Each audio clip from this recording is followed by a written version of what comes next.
Today, we're going to talk about one of the things that people are most interested in when they come to a personal finance class.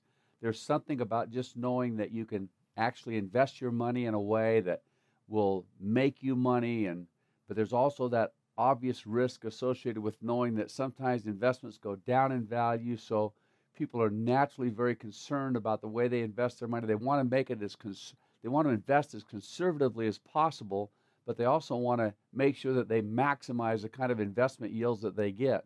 It kind of creates a confluence for people of emotions where it's very difficult to understand and to appreciate what you should actually do. I think we can show you today some things or some tools that'll make it so that you'll be far more likely to be successful if you can accept some general principles that have been well documented by all the greatest investment minds, I believe, of all time. But I'll also kind of warn you about the kinds of things that make it so that some people make gigantic mistakes.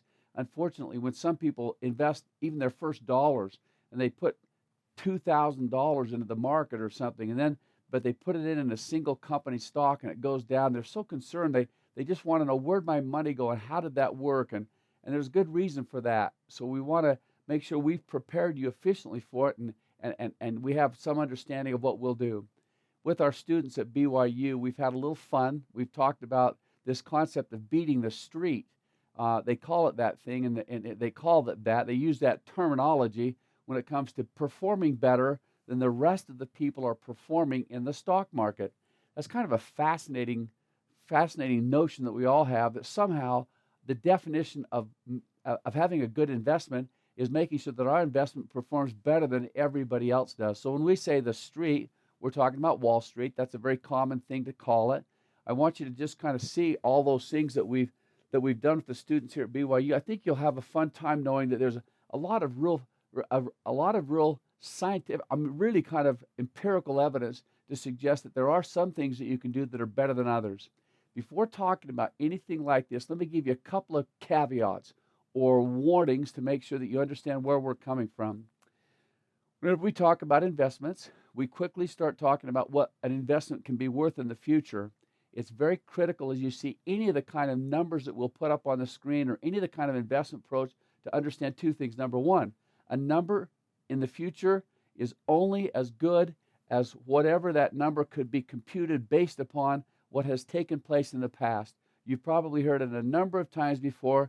Nothing about the past guarantees the future. So make sure that as you see numbers, you always have that kind of overriding awareness that indeed it's a projection, and we use projections so that we can motivate, so we can understand, and so we can appreciate what kinds of differences we can make in the future if the market continues to perform the way that it's performed in the past. And we have some certainty. We'll show you some nice consistency that has taken place over the long term. Short term, it's very erratic and irrational, but long term, it's been fairly consistent. And so that's the first warning that I'd like to give you, is just make sure you're aware of that and appreciate the fact that they're given just for knowledge purposes. So, and then anything else that we talk about in this class, there's kind of something in the industry that they've always used to just say this. This information is meant for the general population. This is just a class where we talk about general principles, and we don't deal in a specific that would make it so that you, based on anything that you see on the information that we have here, would go out and do something because of what you've heard.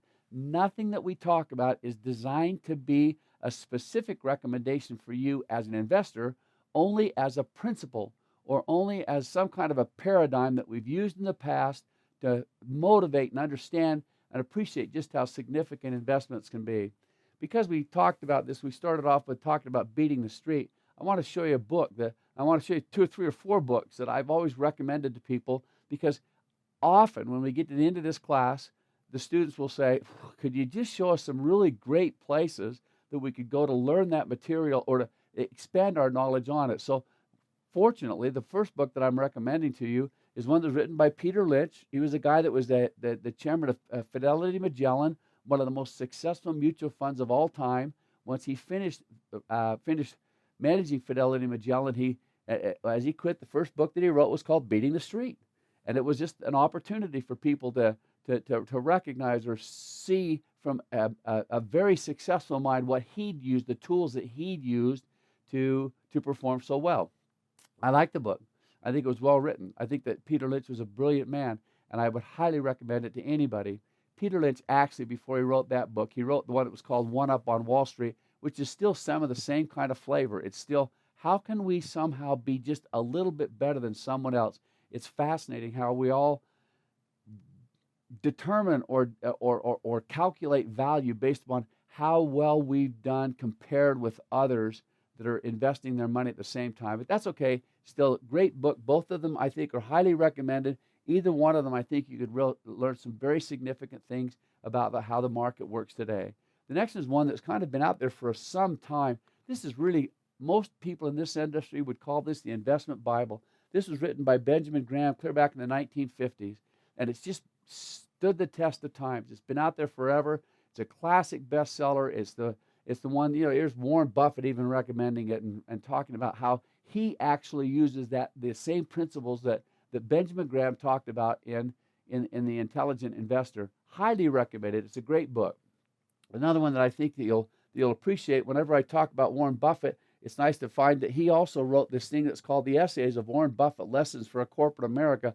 Once again, he's actually putting in print some of the things that he's used to be as successful as he has. Certainly in our day today, whenever anyone mentions anything about Warren Buffett, you can tell that people's ears perk up. They want to listen. They want to hear what Warren Buffett has to say. And I think these are excellent essays where he describes indeed the kinds of things that he's utilized himself to be as successful as he has. The last thing I'll just tell you is this is on our website. We have actually rated different books. Now, we rate them on a 5-star, up to 5 stars, down to 1 star. You'd imagine that there's some that I would not recommend quite as highly for obvious reasons, but there are those that we've given 5 stars to. There's a lot of them. I want you to know that there's some very excellent materials out there. We're going to actually change something on our website before long. We're going to make it so we don't tell you what the ones are. I just feel like if you see, I don't know that there's many books that have been written about investing that I haven't read. And I'll just say, if you don't see it on the list, there's a very high probability that I don't recommend it very, very, very highly. And for that purpose, I just don't know that it's very beneficial to necessarily say something negative about someone else's book. I'll just say this one thing. Unfortunately, we've come to find this, that probably the books that I would recommend the least, or have what I refer to as the least helpful advice, are the ones that are the most popular. Now, you think today, in the books that are out there today, by some of the authors that you've kind of heard a lot about before, or they've just kind of been on a number of radio programs or TV programs, or they've got their own radio programs or whatever. What's very common, I'll just tell you this, very common, is what they'll have is kind of a signature message. A signature message, that one that I think that I call it signature because it differs from anything that you've heard before from other people that are providing you good advice. And that signature message, unfortunately, is oftentimes highly emotionalized into what I refer to as highly irrational ways of doing things. But because they're irrational or emotional, it makes it so that a lot of people somehow feel like, well, it must be correct because it's so different than anything I've heard before. I would only caution you that just because a book is a bestseller, it does not necessarily mean in any way that it would rise to the top of any list that I would recommend for you. I would highly caution you to be very careful. Once you get outside of the kind of the signature message that these authors have, then 95% of the book is just fine. It's just kind of what you'd read any place else. I would only make sure that you stick with the minds that have obviously been very successful and can obviously provide you the kind of information that hopefully will make you a successful investor without making too many mistakes. Now, I do put up here, this is for my students really more than anything else, my students at BYU. There's been a number of programs that BYU has put out over BYU TV where we've talked about investing or debt management or budgeting or resource management or something. Those can all be found on the internet, and there are good opportunities, I believe, to understand just a little more in a little more depth the kind of things that we're talking about. You see the one right at the top of the screen there is investment basics, and I just think that's a nice opportunity to find things that we might not be able to talk about here today that could help you as you look to things that would help you the most. Whenever I talk about investments, I love to try to make it as simple as possible. That would be another caveat I'd like to give you today. You're not going to be a sophisticated investment advisor by the time we finish. In fact, I would like to suggest that what you'll probably be is someone who has a general knowledge of general principles of investing with enough detail to make sure that you understand the principle. So here's one detail that I hope will be helpful for you. Whenever, and I remember, I try to summarize it in a way that recognizes and acknowledges that we've got a wide base of people who would be listening to a class like this. Whenever I talk about investments, I like to divide investments into three different types of investments. Basically, everything falls into one of these three categories on some level. The first is what we refer to as equity investing. That is when I go to invest in like stock in a corporation, or when I go to invest in real estate, something like that. Equity, another word for equity, is ownership. So I go to invest, I want to make sure that I own a part of the company. When I own a part of the company, then the only thing that they're obligated to pay me is really nothing. I shouldn't have said it that way. They're really obligated to pay you nothing on it. It's only as they make a profit that they decide or they elect to pay out to you. And so, but that's part of the risk that you have in investing in equity. Fortunately, because there's an additional risk associated with investing that way, there's also an increased rate of hopeful return that you could get. And so, I might buy 30% of a corporation or something like that. Whenever I purchase something, especially in a corporation, I have a piece of ownership, then I'm going to purchase that one thing that you've all heard about before, simply called a share of stock. So the share of stock depends on how many shares are outstanding in the company. If the company has 1,000 shares of outstanding stock and I own 100 of those shares, I actually own 10% of that corporation. So that's how they keep track who actually owns the company. The second category is what I refer to as debt. Debt's this: corporations, banks, governments, many different types of legal entities need to periodically raise money by, instead of floating stock or selling off a percentage of their corporation, they like to just issue debt. The debt is where they give you, you might give them $1,000, and once you've given them $1,000, then they give you back a bond. You'll hold in the company. The bond certificates in the market today are generally worth $1,000, and so you hand them $1,000, and they say, okay, we'll give you a bond of $1,000 that says this. We'll pay you an 8% return on your bond or something like that. So they'll pay you a fixed rate of interest over a specified period of time. And when that specified period of time has expired, they'll return all of your principal to you. This is a less risky way of investing your money generally, because it's paying an amount of interest that the corporation is obligated to pay to you. They have to pay it. Just like when you take out a mortgage on your home, you're obligated to make the payments, aren't you? And if you can't make those payments on your home, what happens? They can come take back the home.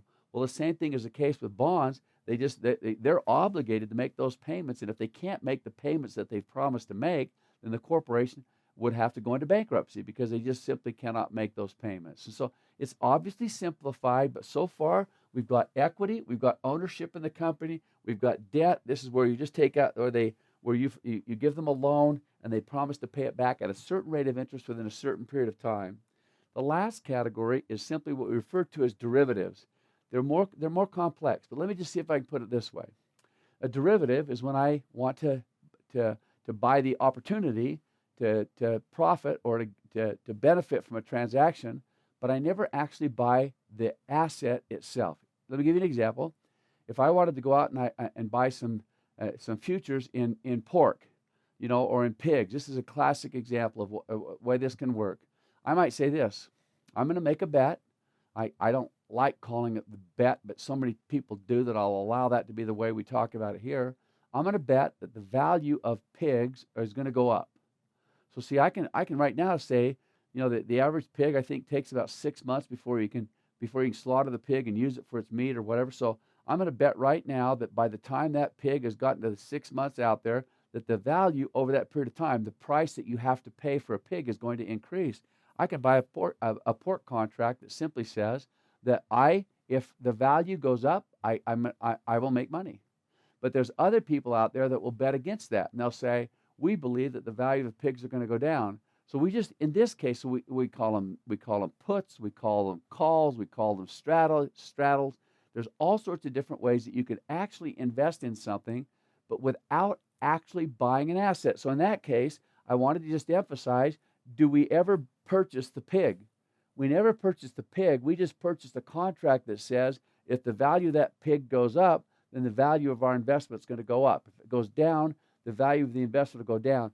People really love these. They like them a lot because you can invest a small amount of money with the hope of making a lot of money, far more money, based on how much you've invested if you own one of these kinds of contracts. For your own information, almost never recommend that kind of investing. I can't really remember a time that I've ever had anyone that I've recommended or advised that they should make that kind of investment. Too risky, too much of a chance of losing too much of your money. And I guess at a time like this, it would help you to know this.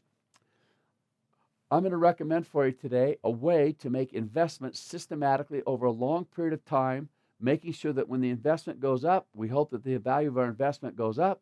And when the investment goes down, we hope that the downside will be buffered by things that we call diversification and allocation. We'll talk all about those. The thing that gets more people sidetracked than anything else is that they feel like they're going to make a special investment that's available to no one else. They're going to pick the next Google. They're going to pick the next Microsoft, the next Facebook. They're going to make it so that suddenly they make a boatload of money on their investing while not having to, while watching everybody else make a small return on their investing, on their investment. I would hope that by the time we've had a chance to finish with this lecture, you'll have some perspective of what vision, what discipline, what patience, and what resourcefulness can provide when it comes to wise and successful investing. So let's talk about the first principle that's associated with what we just discussed, and that's how an investment is diversified. You've heard that before. Everyone's probably heard the word diversification. You need to make sure there's good diversification. In our classes, we're going to make a distinction that the industry often does not make the exact same distinction. So I'm just going to tell you how we deal with it in our class. The first is what we refer to as diversification, and diversification can be best explained or summarized by saying we're going to invest our money in more than one company. So instead of investing just in Google or just in Apple, I'm going to get some Google, some Apple, some General Electric, some Kodak, some Walmart, some Facebook. So see, I'll have a wide spectrum of investments that I make. That's how I diversify my investments. I highly recommend that you have a well-diversified portfolio. It minimizes some of the ugly risk associated with owning one company that ultimately that ends up going down in value or ends up even going bankrupt. It can make it so that suddenly you can lose way too much money. So diversification is the first thing, and we'll talk about how individuals who have won the Nobel Prize have explained why diversification is so critical to you. The second principle that I'll talk about is closely related to it, and some people in the industry actually use these two words together, but in our class I separate it by simply saying this. What I'd like to know also is that my investment is well allocated. So diversified meant that I didn't have the same company. In allocation, I want to make sure that I invest in more than one investment objective. So instead of just having nothing but stock in my portfolio, why not have some government bonds, some municipal bonds, some health sector stocks, some large cap growth? And we'll talk about what large cap means later, but just know that cap is short for capitalization, and that means they're large companies. The amount of money that people have invested in it are a very large amount of money, so we call them large cap stocks. Emerging markets, markets that are more international, and they're growing rapidly, and so we like emerging markets. And mid cap. I just want to make sure you get the kind of concept of what it means to have more than one investment objective. Now it's not going to be Google and Apple and Microsoft as companies. It's going to be different types of investments that I make that'll make it so that, once again, I've minimized some of the risk associated with making those kinds of investments. Now, in order to do this, I think it's very helpful to see one way you can make almost all of this come to pass in the easiest possible way. We have in our industry something that's referred to as investment companies. An investment company, so instead of manufacturing and selling widgets like you've kind of heard other companies can do, what we're going to do is have a company that actually invests your money in your behalf. And so we're going to set up for you right now. So you're going to be the investor. we're going to set up a little way for you to develop an investment portfolio without having to be sophisticated and taking a lot of time to know exactly which companies to invest in. We're going to set it into something that we refer to as an index fund. So I call it Index Fund Inc. or Incorporated. This is an example of what we just talked about, an investment company. And here's what would happen. I would take my money as an investor, I'd put it into this index fund. Now, whenever you put your money into any kind of an investment company, some companies can charge commissions, some don't charge commissions. Whenever it's an investment company, the commission is called a load. So that some companies are what we refer to as commission company, so you have to pay a commission before the money goes in, and some are no load. Most all index funds are no load. And we're going to show you why that can be very important to your long-term investment performance to invest in no load if you can. So once my money gets into this fund, they're going to hand me back some shares of stock. So it's just like owning stock in a corporation, but instead now of owning Google, I'm going to own ABC Index Fund Inc. or whatever the name of my company is. They give me a share of stock back in that fund in order to represent the fact that I do own a piece of that fund. Once my money is in the company, they're going to use it for one of two different things. The first is using it for expenses. So obviously they're going to have to charge you some money to invest that money for you on an ongoing basis. And so we just call those the investment expenses.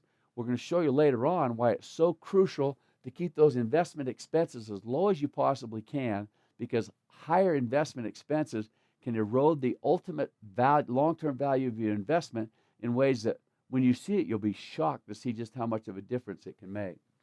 The other thing, of course, that we hope that they do the most with is invest it in stock. And so instead of you going out and buying Google and Apple and others, you're going to this company will just go out and buy a bunch of that stock. So let's just say, for instance, you put $100 into that index fund, and that $100 is now just owns a piece of all these different companies. Can you see how by just investing the $100, you're going to now own all the different companies that are owned inside of that index fund? I like for my students to say, now, how do you make money? So we call it the components of an investment return. So how do you make money on an investment once it's in there? If they've invested your money in stock, we obviously are going to pay you some dividends. Well, we hope to pay you some dividends. That's how you kind of on an ongoing basis share in the profits of the company. If you've invested the company in bonds, now we haven't put bonds on this one, but I just put it up here so that you'll see it. If you've invested the money in bonds, then we're going to pay you some interest on those bonds. Without regard to any kind of an investment, whether it's a stock or a bond or anything else, the value of those investments can increase in value or they can decrease in value. So one of the components of the return that you would expect to receive on a long-term basis is what we refer to as capital gains, of course, if the value of the investment goes up, or a capital loss if the value of the investment goes down. We further segment capital gains or losses into those that are what we refer to as realized gains or losses and unrealized gains or losses. And here's the difference. I buy some Google stock. Google stock goes from $300 a share up to $400 a share, and I sell the stock realizing a $100 gain. You see what realizing meant? A realized gain is when you actually sell the investment, thereby realizing the gain that you made on the investment. But what if you bought that same Google stock, you bought it at $200 a share, it went up to $300, but you haven't sold it yet. If you haven't sold it yet, then we refer to it as an unrealized capital gain. All right, so all of those components of the return flow back into the index fund. So no matter what they are, dividends, interest, or capital gains, all those components flow back into the index fund. Once they're back in the index fund, then you as the investor receive your share of all that money through what, once again, is called dividends. And dividends can be they can be derived from dividend income if, of course, it's stock, or capital gain income if in any of these investments, the value that goes up, you'll get the capital gain income. There's a third type that we won't talk a lot about right now. Sometimes a mutual fund like this or an index fund will actually give you a piece of your investment back. So they for whatever reason, just don't want to have as much money in the fund, so they'll just give you back a return on the original capital that you put into the fund. no matter what type of a dividend it is, that dividend, you can do one of two things with the dividend. The first thing you can do is request that the index fund just send it back to you as an investor, or keep it in an account that you can utilize the cash that comes from the fund. The second thing that 72% of all mutual fund and index fund investors do today is just have the money automatically reinvested right back into the portfolio. I know it's not highly complex in any way, but I hope you just kind of get this general feel of what an investment company is, and the fact that they're going to take care of all the investing for you, thereby giving you good diversification. Here's your components of return that you can expect to derive, and of course the dividends that you hope to receive based upon being in that fund. Let's just look at allocation right now from another perspective. I'd like to provide for you, or draw for you, an investment risk pyramid. Investment risk pyramid just says this: there's a ton of different ways that you can invest your money. Some are very low risk ways of investing your money. Others are high risk ways. So let's start at the bottom, and let's give you a sliding scale of investments that just say this: the most conservative way you can possibly invest your money is in what we refer to as federal treasury funds. So the United States government issues some bonds. They do it on a regular basis. I'm going to show you today that the federal government, as of today, is nearly $20 trillion in debt with all the bonds that they floated, or the money that they've loaned to people, that they've allowed others to lend to them, and now they're obligated to pay that back. Why is it's very important to understand, why is a federal treasury bond so seen as so risk-free? It's ultimately for this reason. The federal government can not only tax money to pay back their debts, and they can do tariffs and all sorts of other kinds of fees, but the federal government has access to one thing that no other entity has in America today. It's called a printing press. They can literally just start up the printing press and print out whatever they need to have to pay back their debts. Now, of course, you'd say, yeah, but if they print too much money, it'll cause a lot of inflation. Could. That's a real possibility. So we don't want them to print too much.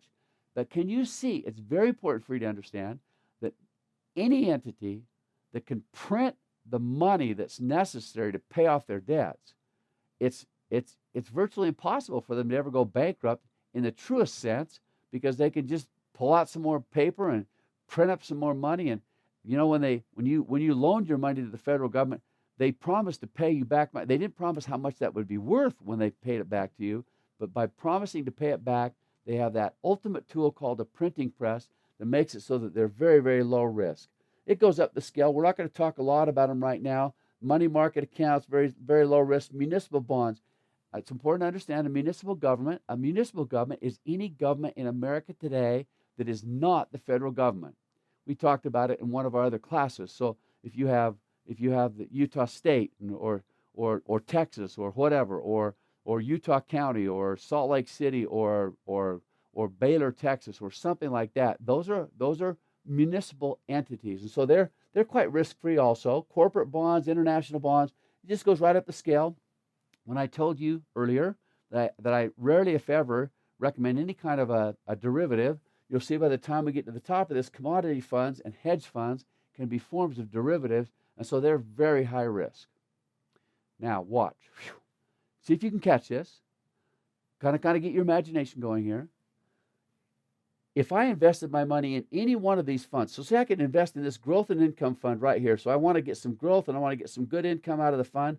I would be well diversified when I put my money in there, because I purchased shares in an investment company. Can you see that? So I might buy, an international stock fund. So I want to make sure that I make money in international stock, and so I put my money into a fund, and they purchase 100 different.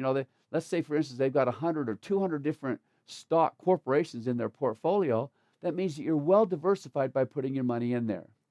But we talked about that thing that's called excellent allocation also. An allocation is taking more than one of these investment objectives and combining it together, either by just purchasing the different funds, or there actually have been some funds, super funds, that have been developed that will take 3, 4, or 5 of these different types of investment objectives, and they'll put it into one single fund. So let me give you an example of that. Let's just take those 4 funds right there. We've got an international stock fund, a mid and small cap growth fund, a large cap growth fund, and a corporate bond fund. Can you see how it's possible to take all of those different funds? Now remember, each one of them are already well diversified. Can you see how then a combination of all of those makes it so that you have a well allocated investment? We do that in these index funds through something that are referred to as preset mix index funds. We'll talk a lot more about them. I'm going to actually end up highly recommending that most all investors focus first and throughout their entire investment period, for the most part, in those preset mix index funds. So I wanted to show you one of them. See how we did it? We just took different investment objectives, we packaged those into just one fund, and we then made it so that you could take your $100, you could invest it in that preset mix index fund. Do you see that? You could invest your $100 in the preset mix index fund, and by doing that, you'd be well diversified because you'd own a little piece of each one of those, and you'd be well allocated because you'd own a company that had made it so that you could have different investment objectives in the same single fund. So now let me give you, now I run a risk by doing this. I've told my students I think it's very helpful for them to know I get right to the point, right to the heart of things when I show you how a smart investor can make really excellent money if the market continues to perform as it's performed in the history of America by utilizing these well-allocated investments. By good or excellent allocation, I want to show you what we've done down here. What we've done, we're going to show you this equity-based portfolio that's got large cap stocks, small cap stocks. So once again, we're taking 1, 2, 3, 4 different types of investments: large cap stocks, small cap stocks, developed international stocks, and emerging market stocks. So let's say that in this one, and the one that I'm going to illustrate for you, I'm going to show you how large cap stocks have performed over the last, well, since 1970, so dang near 50 years now. We're going to show you how large cap stocks have performed. We're going to put 50% of our money into a portfolio that's just dedicated to those kinds of stocks. Then we'll put 10% of our money into, whoop, that says large cap stocks too. That's supposed to say small cap stocks right there. So 10% into small cap stocks, 20% into international stocks, and emerging market stocks is going to be another 20%. So 50% large cap, 10% small cap, just kind of cross that off your page. That's supposed to say small caps, and 20% international stocks with a 20% in the emerging markets. Now watch what happens. What I'm going to do is this. I'm going to do something that we refer to as 1-year rolling returns. Every single month, I'm going to look back for 1 year. Now kind of see if you can capture this. This is one of those kind of points where you got to, it's a transformational point. If you understand what I'm talking about right now, you'll be very well placed or positioned to understand the rest of the material we'll talk about for the next few slides. All I'm going to do is I'm going to, every single month, I'm going to say, what did the index? I've got to describe for you a little bit what index means so that you'll know that. We have a way of telling you what basically large cap stocks have done over the last year or the last day or whatever. But we do it by, instead of adding up every single large cap stock that's out there, we might have something that's just an index, like the Dow Jones Industrial Average. The Dow Jones Industrial Average just takes 30 or 40 different stocks, and they combine them into one kind of an index, and they just say, and that's the one that we see all the time. We see the Dow Jones Industrial Average went up by 4% today, or down by 2%, or whatever it does. And so we're going to take those index performance of each of those categories, the indexes for large caps, the indexes for small caps, and for international stock, and we're just going to show you how it performs over a period of time. If we did that, and we did this 1-year rolling return like we just talked about, we're not going to worry about this for right now. I'll come back to that later on. I'll just show you this. Can you see what it looks like when we talk about the investment performance of that portfolio? Every single month, so back in December of 1970, we just went and said, what has the market done over the last year? And then we put a little check right there, and look what it did. From December of 1969 to December of 1970, it had 0% return. And then if we went to February, you'd see where the return starts to go up a little bit. But can you see how erratic, how unpredictable, how illogical and irrational the market can be It can drive a person crazy to watch how that market that goes up and down. Look at this thing. Look back in 1974. That market dropped by nearly 40%. Can you see the 40% on your screen? 40% down. It was down by nearly 40% then. But look at here. In about December of 1982, it was up nearly 60% in just 1 year on one of those calculations that we make. So it goes up and it goes down. It's highly erratic. It's very difficult to predict or analyze. Now you can see that I have quite carefully stopped in about 2008. Why did I do that? What happened to the market between 2005 and 2008? It dropped by by the most significant amount since the stock market the crash, the depression of 1929. It just, most people listening to this are old enough to remember just how traumatic that was, to watch markets go crazy, watch companies go, massive companies go out of business overnight. It was really quite a scary time. So a lot of people got very concerned, and when the market went down by that much, they said, I can't afford to what? Lose. They said, I can't afford to lose that kind of money, so they pulled their money out of the market. Good idea, bad idea? Watch what happened in the next year.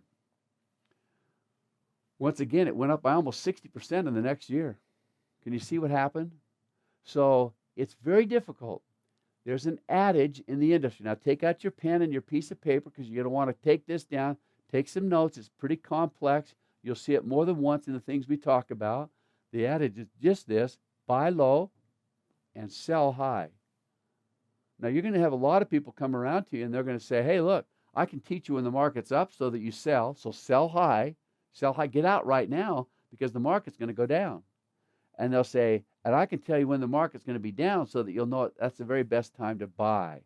You're going to find that we don't promote those kind of strategies or think that there's anybody that knows anything about when the market's going to go up or down on a short-term basis. So we do not perceive that that's a wise way of making your investments long-term.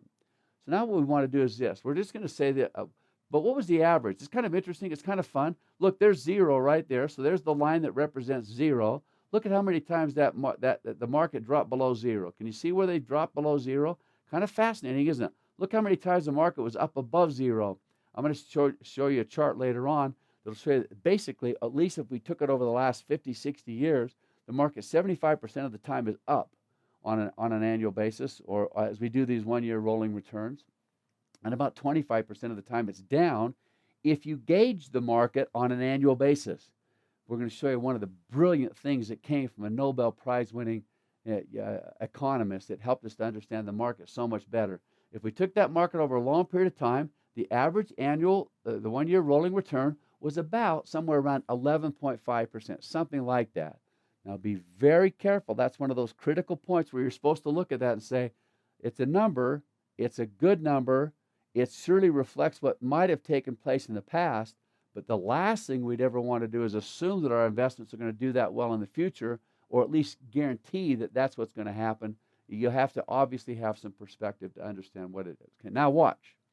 Here's the brilliance of what we found through this investor we talked about. Look right down here at the bottom. I've even put that all of this information we're getting right here comes from third parties, so it can't be guaranteed. And look, and it does not guarantee future returns. So you'll always have that little caveat on any kind of investment lecture that you see. So remember, we're talking general principles. We're talking about information that we have to rely on third parties, and talking information that surely cannot guarantee future results. Now what we're going to do is this. This represents a one-year yardstick. Now remember, I'm going to stop every month, and I'm going to say, how did the market do over the last year? And I'll put a little check on my, I'll put a little dot on my chart. And that's exactly what, and that's exactly how this graph goes. What if we lengthened our yardstick, our performance yardstick? So instead of going back 1 year each month that we do our new assessment, why don't we shift this thing into what we'll refer to as a 10-year rolling return? So now watch what we do. Let's assume that we invested your money back in December of 1970. Now, would you have liked to have been in the market during this period of time right here? That's pretty tough. So let's look at what would have happened between December of 1970 and December of 1980. So let's put a line there for December of 1980. And what we're going to do during that very tumultuous time in the market, we're just going to say, if we now stopped in December of 1980, now see if you can catch this, because this is good. If we stopped in December of 1980 and said, what is the average annual yield or investment performance on this investment over the last 10 years? Do you see what we're doing? So now instead of doing it over the last year, we're doing it over the last 10 years. And so what we'll do is we'll stop at that point in time and we'll just say this: the average annual yield over this very tumultuous time was about 11%. Pretty interesting, huh? So you kind of think, wow, that'd be terrible to be invested right here. But you have to remember what the market did during that period of time. If we took that average annual yield, it'd be about 11%. But now let's shift it. Let's make it so that you invested at the worst possible time. We're going to take you to right here. Do you see that? Like, what would have happened if I had invested right at that point in time in about December of it's probably about December of 1974 when that took place. Let's move our chart a little bit. Now we're going to make it so that somehow you invested right at the beginning of the worst possible time to invest your money. And you left your money in for a 10-year period of time. And we said, what would the average annual yield be? So you put your money in, and the first thing that happened, let's say you put in $10,000. The very first thing that happened is your investment portfolio dropped by 40% or lost $4,000. That's the time to panic or get real concerned about it, isn't it? So, but now we get to factor in all the other times it was up and down. What was the average annual return over that period of time? It was about 6.5%. Isn't that pretty cool? During one of the worst possible times, the worst yield we could have possibly had during that period of time was about 6.5%, at least as you look at it, if you'd have invested right at that point before the market dropped. So let's just do this. Let's change our chart. Now remember, the chart that we're looking at, this is a chart that does 1-year rolling returns. Let's change our chart so that we now do something that we refer to as 10-year rolling returns. Let's chart those two numbers that we just saw. So here's our December of 1979, about 1980 when we had that. And there's that 11%. So over the last 10 years, so if we stopped in December of 1979 and said, what's happened? What's my average annual return over the last 10 years? We'd say it's been about 11%. Then if we go out to that, let's graph that other one, the one that we just talked about that was 6.5%. And now let's do this. Let's go over that same period of time. Let's graph and show you what that chart would look like. You can see that it still looks pretty erratic, but I'm going to show you some very interesting things about it. I want you to very carefully note this. Where's zero? This is important. I mean, you don't understand this. This is really good. Watch. If we calculated our investment based upon 10-year rolling returns, did we ever lose money if we just kept our money in the market in those investments that we just talked about? You basically would have never approached zero at all. Think about that. What a brilliant notion to think that somehow, because of the way I've invested my money, I get an average yield of 6.5, an average yield of 11. I will tell you that if we took the average annual yield of our 10-year rolling returns over that period of time, it was once again about 11%. But now watch. So it's so good to see that ultimately you'd have never lost value. Now remember, there's your zero right there, and you can see that never did it even grow close to that point.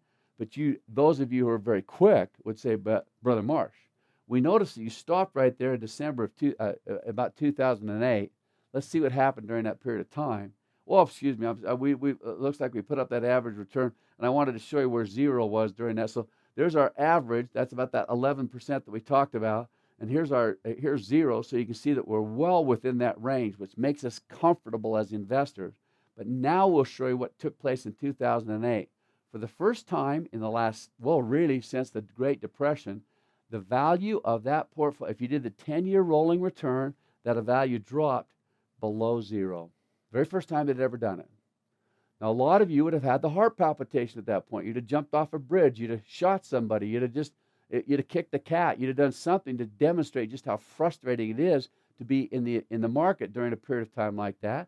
Or you might have done something even more catastrophic. You'd have sold your investments and said, I just can't handle that kind of risk. If you'd have done that, let's just show you what you'd have missed out on.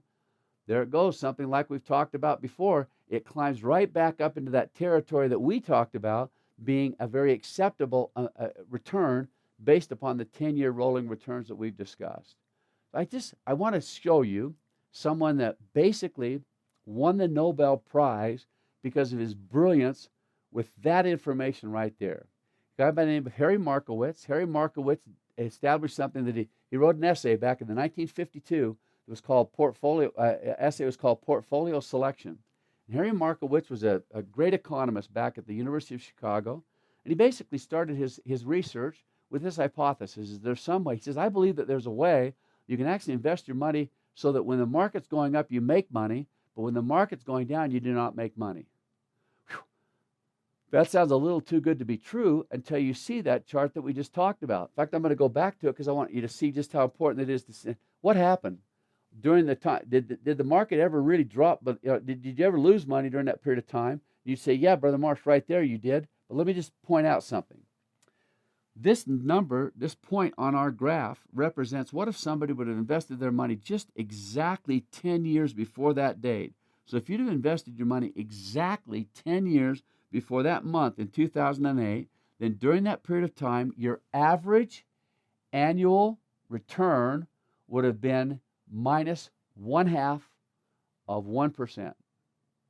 I think it actually got down at one point to minus 1%. I'm just going to ask you this question. If I'd have stepped up to you back in December of 1979 and said, I'm going to recommend for you an investment that over that period of time will average about an 11% return. If we use our 10-year rolling returns, we're going to have an average of 11% rate of return.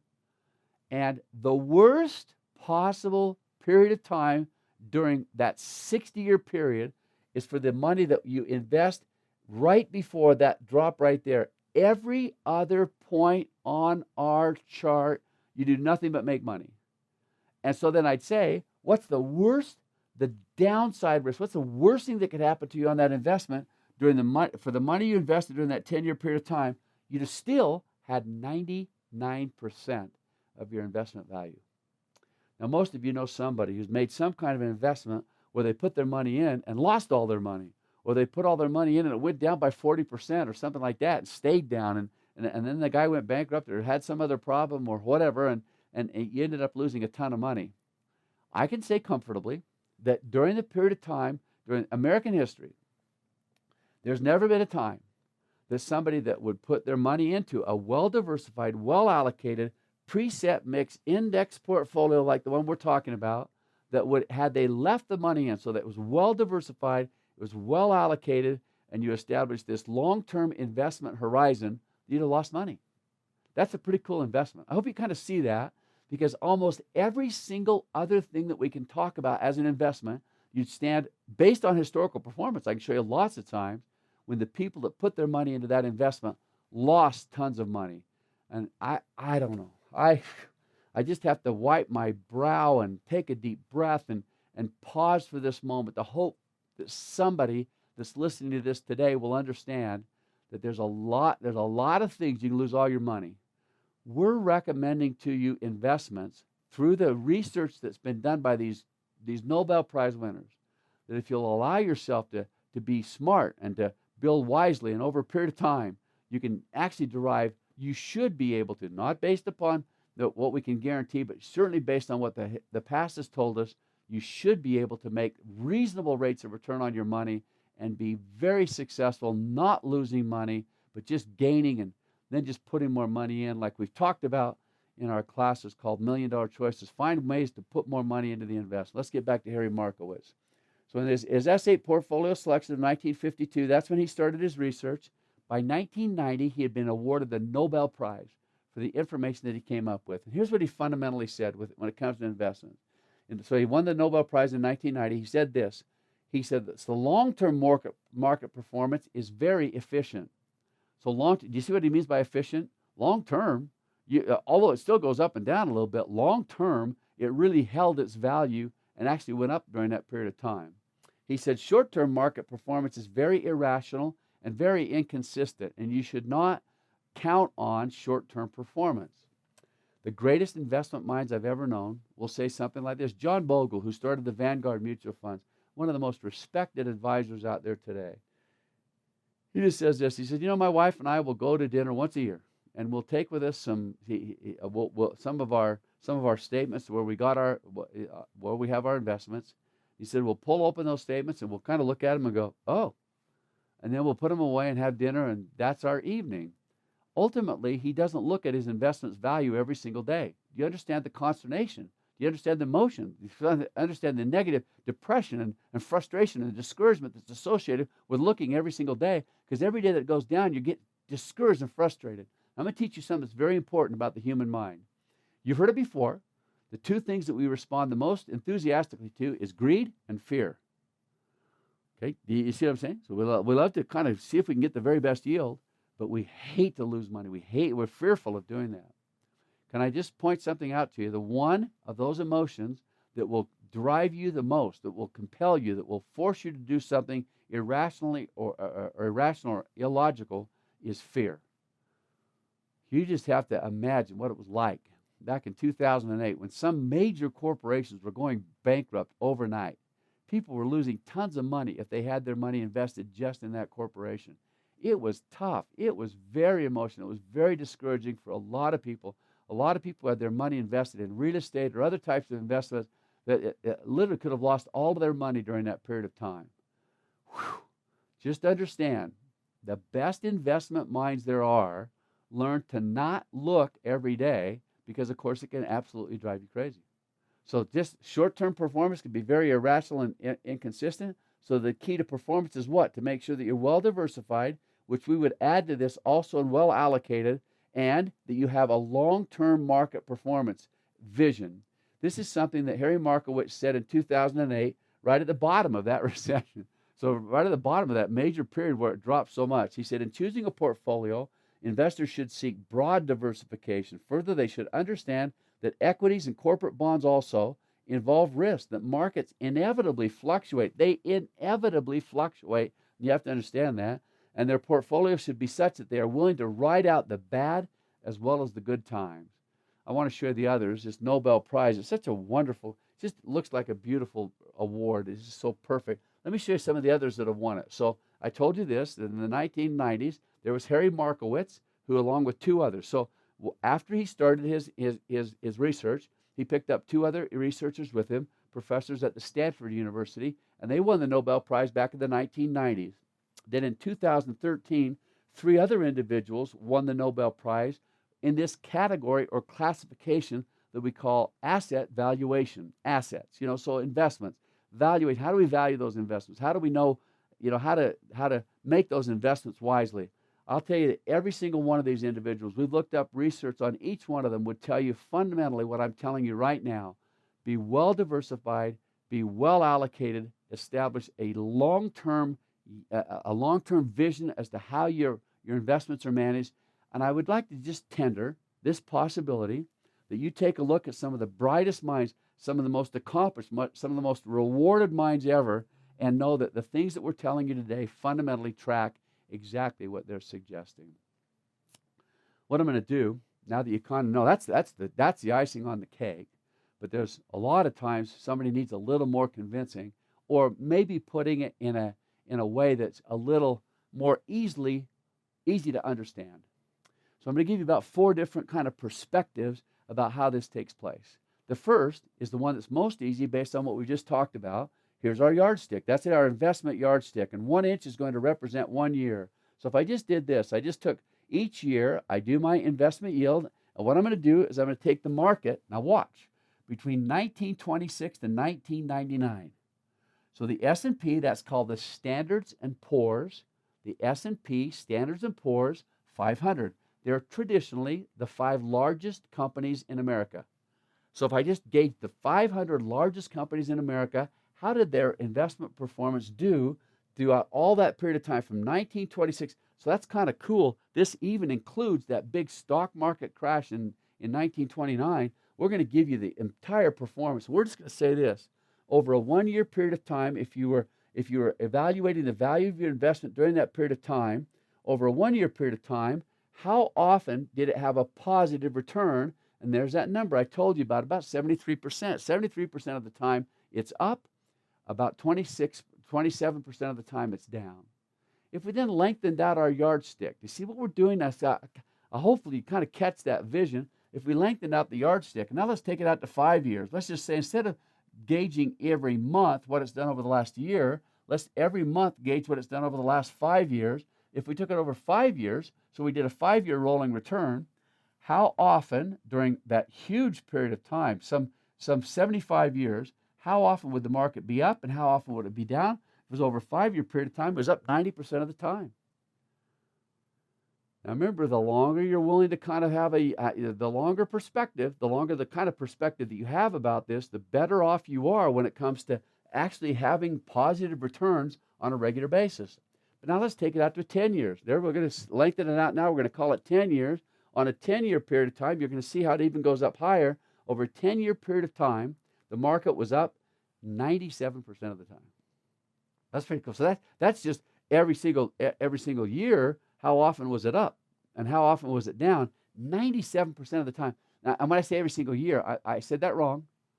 Every month, if we look back over 10 years, how often would it have a positive result and how often would it have a negative result? Now let's have one more that's really fun to look at, and that's over a 20-year period of time. So if we had a 20-year rolling return, it would be up 100% of the time. There'd be no such thing. During all that time, if you had a 20-year investment horizon that you could look back over 20 years and see what it's done, there's not a single period of time that it ever lost money. Let me just put it in one more. This is another visual, kind of says the same thing, but it helps you to just, I want to make sure it's very firmly ingrained on your mind why this long-term performance can be so helpful.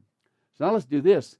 Now we're going to say, how often did it have a positive return and how often did it have a negative return? Now it's not how often did it have, but over those same periods of time, what was the highest rate of return on a 1-year basis? What was the lowest rate of return? Let's just see if you can see how it works. So here's 1 year. So if we did that over a 1-year period of time, I want to know what's the highest possible yield I could have possibly got in that investment during that period of time, and what's the lowest yield? The highest yield was 53.99%. There was 1 year that was up by 53.99%. There was 1 year that it was down by 43.34%. That's huge. That's mania. That's ugly. That's frustration. That's slit your wrist. That's jump off a bridge. That's looking at the investment on way too often a basis. So let's just lengthen it out. Let's just say 5 years. What's the highest possible yield that you could have averaged over that period of time? And the yield was 28.55%. Boy, wouldn't you love to have been in during that period of time. Up 28.55% over a 5-year period of time. What's the worst that you could have done? It was at 12.47%. So you can quickly see how those wide, ugly swings that drive you so crazy begin to be tightened significantly when you lengthen out the period of time that you're measuring the performance of your investment. If you did it over a 10-year period of time, your very best yield would have been 20.06%. Your very worst yield, now watch this, you'll see the real tightening now. The very worst you could have possibly done over a 10-year period of time is down by 0.89%. That's just miraculous until you see this. What if you did over a 20-year period of time? Over a 20-year period of time, your very best yield, I'd like to have been in the market during that 20 years. During that 20 years, you've been up 17.87%. But what's the worst possible yield that could have happened over a 20-year period of time? The worst thing that could have possibly happened was your portfolio went up by 3.11%. That's what we're talking about when we say, if you kind of have that long-term performance base, then it's obviously very easy to see how it can strengthen overall your performance. I want to point out one more thing. Now, what we're going to do is take stock market mutual funds. So see, a lot of people, I can't tell you, I do this professionally too. And so I not only deal with it with my students that I have, my young students, with my older students, but clients that will come to me regularly and say, but Brother Marsh, the market's up now. Shouldn't we get out? And you say, well, if it's up, does that mean that it's up at its highest point, or could it go up even higher? You see the frustrations that you have. I want to do this.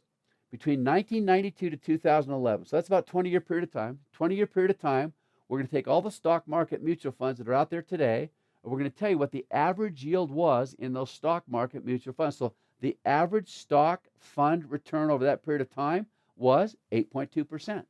That was a period of time, and we're going to show you what that period was. It included a period of time where for about 10 years the market was as flat as it could be. So so we were only up 8.2% during that period of time. But now see if you can catch this.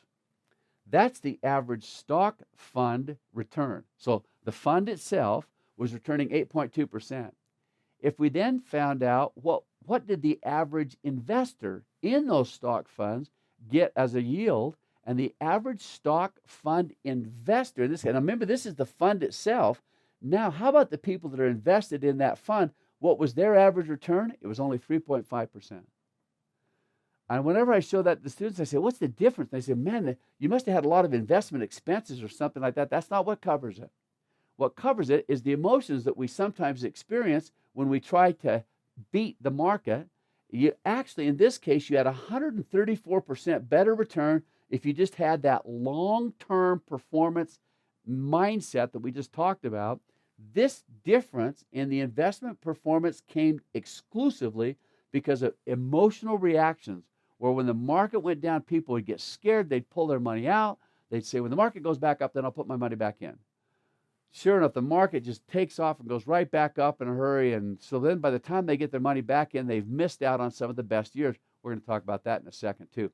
But can you just see, this is one of my favorite charts right there, because that then talks about not just what the market's done, this talks about what investors in that exact same portfolios did. Their return was less than 1/2 of the overall return in that portfolio. They got scared. They had emotions, and so they got out when they shouldn't have gotten out. Here's one more way to look at that. I like to laugh at my students and say, we believe in big money. And so what I did was I got a picture of a $10,000 bill. You don't see any of those $10,000 bills out there anymore. They don't actually put them in circulation. They never really were in circulation. They were just used for interbank transfers. But let's assume that you invest $10,000 in the market. And what we're going to do is take a $10,000, we're going to take a 10-year period of time. So $10,000 in the S&P 500 between 1989 and 1999. Here's what your performance would have done. If you'd have left that $10,000 in the market during that 10-year period of time, your performance, fully invested for 10 years, now remember, this is in the S&P, this is the annualized return, this is going to be the value of your $10,000 investment. If I left it in fully invested, I was smart. I didn't pull it out when the market went down. I just left it in during that period of time. You'd had an 18.21% yield over that 10-year period of time. Your $10,000 would have turned into $53,278. Now, but you, like so many other investors, are subject to the emotions of the market. And so when the market goes down, what do? You get out. You just feel like you're going to wait till it's obviously going to do better, and so then you'll get back in, so you're out. What if you had your money out? Now remember how many times when we had that chart that shows what the market did, how many times did we see the big drop? And then what happened the very next year? Boy, the market just rebounded I'd love to go back to that chart and just show you how many times it did definitely go down. But boy, if you didn't, if you cut your money out of it, you got your money out of the market, you'd lose the obvious big up that was going to come right after that. What if you'd have only had your money out of the market during the 10 best days? Now remember, oftentimes the best days were the ones that followed the worst times. What if only 10 days out of that 10-year period of time you didn't have your money invested? Your performance would have turned, so you're out just the best 10 days during that period of time. Instead of an 18.21% return, your return would have been 13.84%. Instead of a $53,278 investment, you'd have $36,571. Can you see it? Can you see why that can be so devastating, to think that somehow you're going to time the market? You're going to be up when it's up and down when it's down, or whatever the wisest investors. What if you're just out the best 20 days? If you just had the best 20 days you missed out on, instead of a 13 or an 18% return, you had a 10.8% return. Instead of a $53,000 investment, you'd have $27,000. What if you're out the best 30 days? You'd have had an 8.25% return, and your investment would only be worth $22,000. Do you kind of get the vision of why it's important to not only be there, but to stay there, and to not feel like you're going to time it and you're just going to get the very right period of time? The very best thing would be to stay in for a period. Now watch, I'm going to show you a period of time that was very difficult emotionally to stay in the market for a long period, not just the short periods that we're talking about. For long periods of time, you'll see what kind of mistakes that we can make. What we're going to do is we're going to talk about this thing that there's a wonderful article that once appeared that's kind of a benchmark in our industry. So let's do this. Let's take the Standard & Poor's 500 once again. And what we'll do is we'll start that Standard & Poor's 500 in 1972. 1972, what happened? I want you to see what happened to the market during that period of time. Here we go. Do you see what happened? Look at where the market was in 1972. Look at where it was in 1982. So for that 10-year period of time, would that have been a good time to be invested in the market if you wanted to make money? For the most part, it looks like it stayed pretty flat. If you discount that big, remember that's that big 1974 we talked about right there. So there's that 1974, here's what happened. But ultimately, over that 10-year period of time, the market didn't go up very much. In fact, it was so devastating, it was so paralyzing to so many people. There was an article that appeared in the Business Week magazine that was called The Death of Equities. And there it was in 1982. It said basically, get out of equities. Equities have no more value.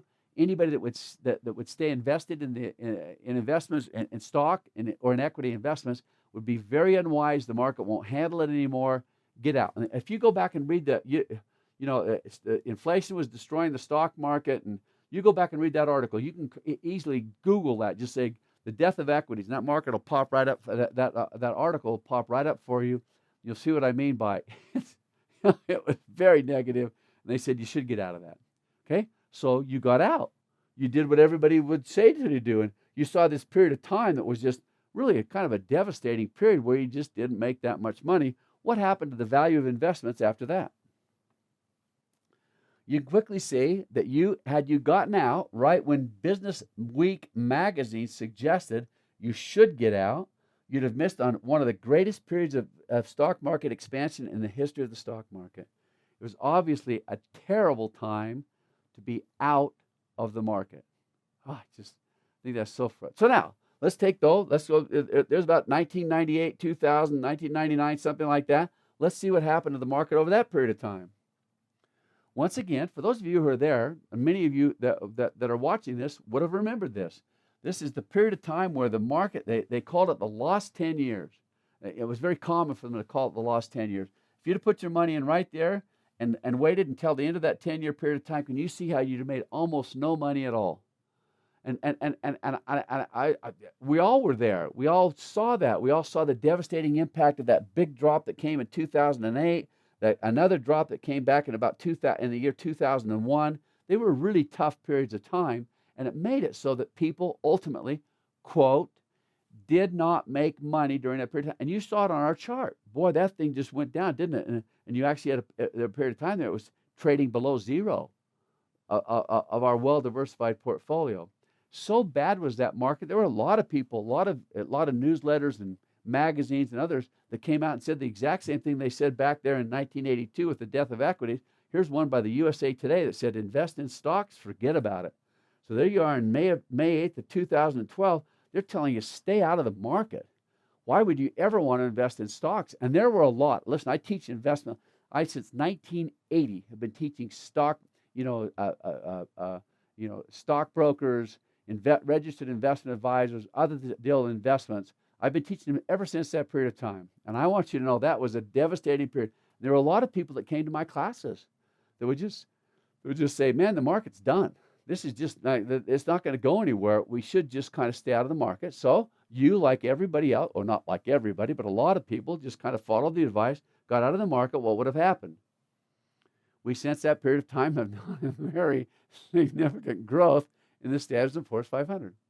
Now, a lot of people would say, but now isn't it up? I can't tell you how many times I get that phone call during the day. But look, Brother Marsh, the market's up. We got to get out right now. What do you think? Well, somebody could have made that same phone call right here and said the market's up. And if I'd have said, no, stay in the market, they'd have said, man, you're the dumbest guy in the world because look what that market dropped. But if you were out of the market, you'd have seen exactly what took place. It obviously could have a devastating impact on you. We would like to avoid those as much as we possibly can. So the first thing is just that very common. So we're done with that portion that just fundamentally says, stand. Now we're coming. Everybody always asks me, can you kind of give me an example of the investments that we can do this in and work this kind of, have this chance or this opportunity, potential to make those kind of returns. And I'll show you exactly where you can do it in just a second. So there's why we stay in the market. Can you all see it? That's a great summary point to simply say that's why we're well diversified. That's why we're well allocated. That's why we stay in the market long term.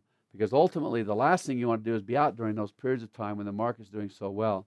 You should know this. I wish I could take you on a chart back to 1900, and you see that this is the way the market has performed. In many cases, they'd have these segments of the market that for a 10-year period of time, right around a 10-year period of time, it'd be so flat, people would quickly start saying, the market's done, get out of the market, you're not going to do anything in the market, why not just go put it into something that'll get you 2% return or 3%, you'll never make any money, and then suddenly the market just explodes. And fortunately, now you've been through it, you've seen it just like we have. Since 2008, there was another one of those 10-year periods of time where people made almost no money whatsoever, but then you end up pulling out, and you can see what the difference can be, and what kind of investment returns you could lose out on by doing something like that. The next thing I want to talk about is this. That's why you stay in. Now, while you're in, there are these things that we call investment expenses.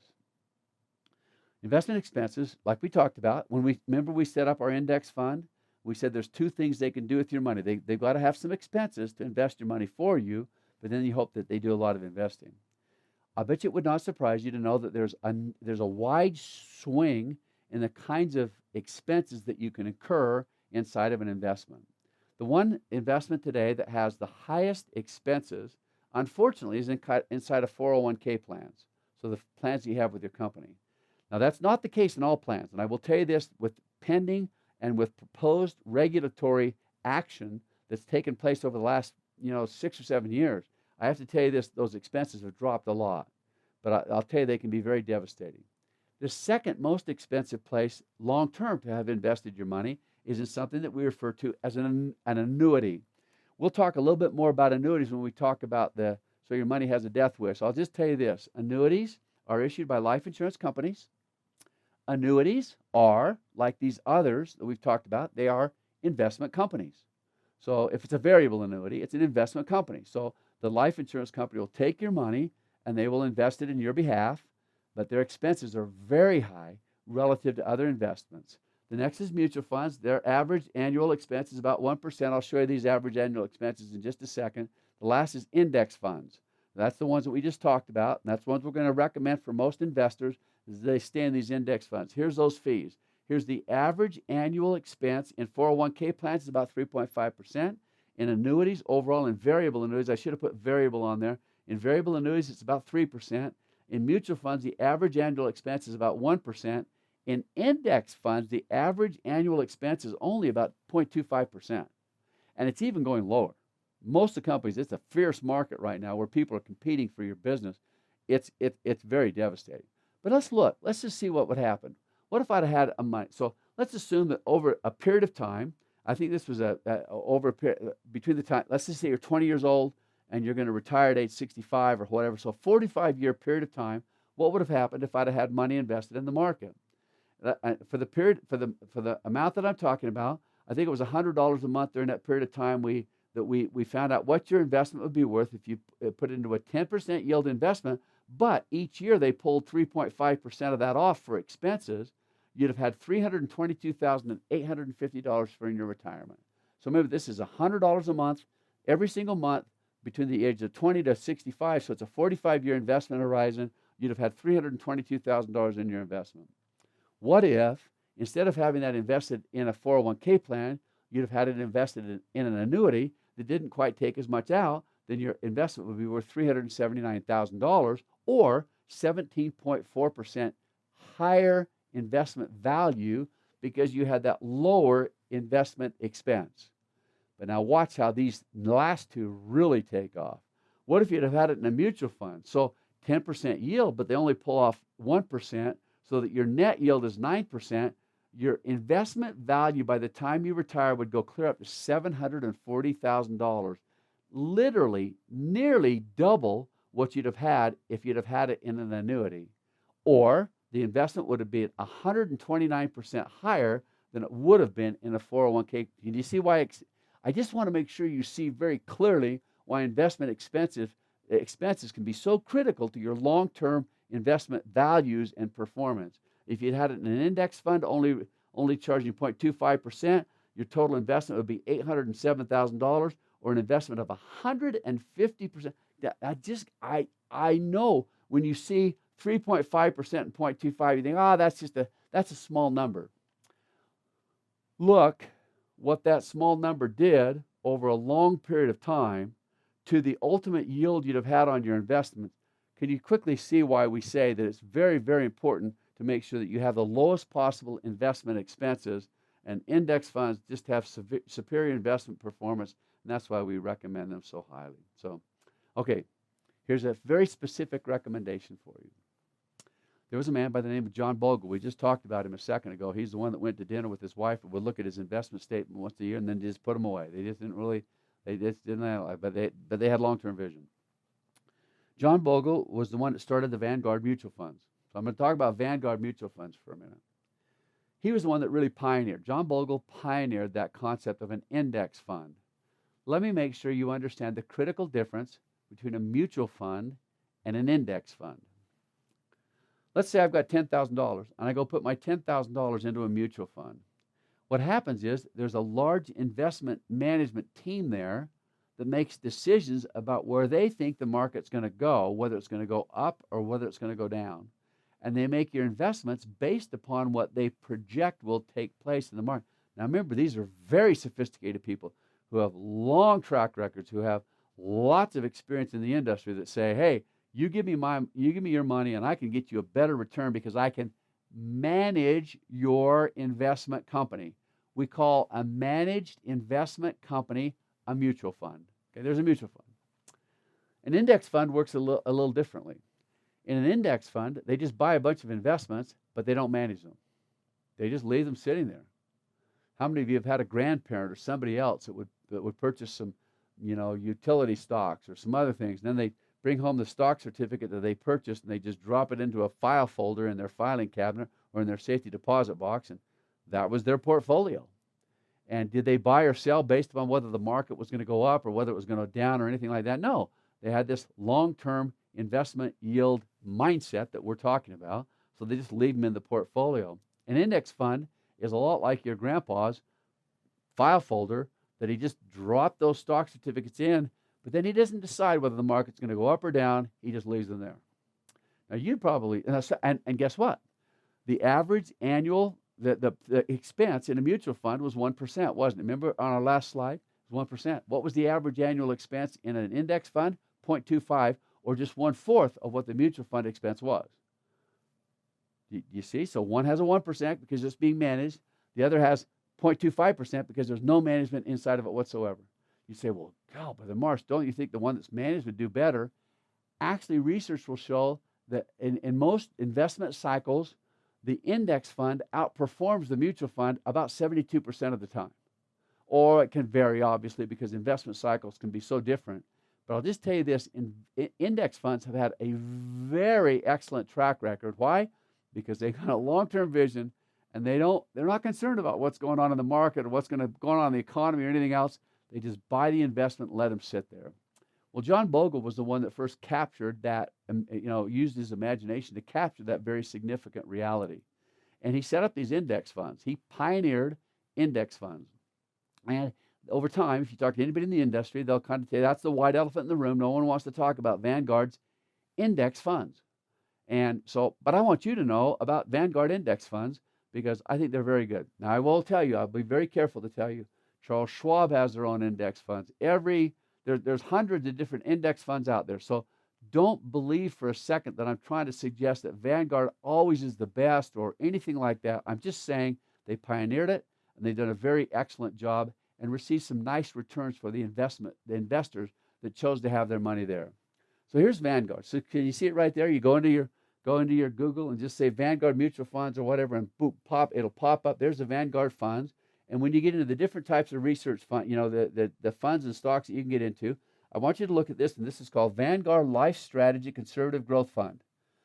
Vanguard Life Strategies Conservative Growth Fund. So growth meaning equity.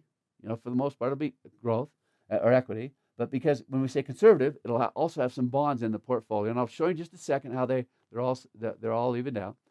But because it says this thing about this growth fund, it actually makes it so that they take 4 different investment objectives. Remember, we wanted to have we want to have not only good diversification, but great allocation. And what they do is they take 4 different allocations and they put it into the exact same portfolio. The whole thing is based upon how long will it be before you retire. So a life strategy. So in this, if it's a conservative growth, it's probably a shorter period of time, but we'll show you how that works in just a second. I want to make sure you see this. There's the average weighted expense in that portfolio since 2006. The expense is 0.26%. Remember I said that on index funds? It's about 0.25%. It's even lower than that now. They've even outperformed, than they had before. But let me just show you how it would work. Here's another one that I did. So I just showed you one. Here's another one. Here's a target retirement fund, a 2030 fund. So this is saying this: you're probably going to retire in about the year 2030. So that's kind of a short period of time. Now you're 50 years old, something like that. You're saying by about 2030, I want to be done with my work. And so there's been an adage in the industry over a long period of time. We'll talk about it later. I want to make sure that there's some alternatives to this, that you understand that. But for right now, just know that there's been this adage that said the closer you get to retirement, the less risk you need to take, and so put more of your money into bonds. And so, see, I could have a target of 2050, and if I had a target of 2050, then I'd say put more of your money into stocks. But the closer it gets, the closer it gets to where we are right now, then have a larger percentage of it invested in bonds. And I'll show you in just a second how this is allocated so that you'll see it. But once again, I wanted to show you the expense ratio is just 0.21%, so it's still well within the range that we talked about. So here's what I was talking about with the different types of years. So there's a 2050 fund that they've got, a 2045, a 2040. Each of them will, as time goes on, just put a larger portion of your allocation into bonds or more conservative investments. Let's just take one of them. Let's take the 2050 fund. I'm going to assume that everybody here is either 20 years old. Everybody listening, you're either 20 years old, or you, as we've talked about how long you're going to live, were one of those people who said, I've got at least 45 more years until I believe before I die.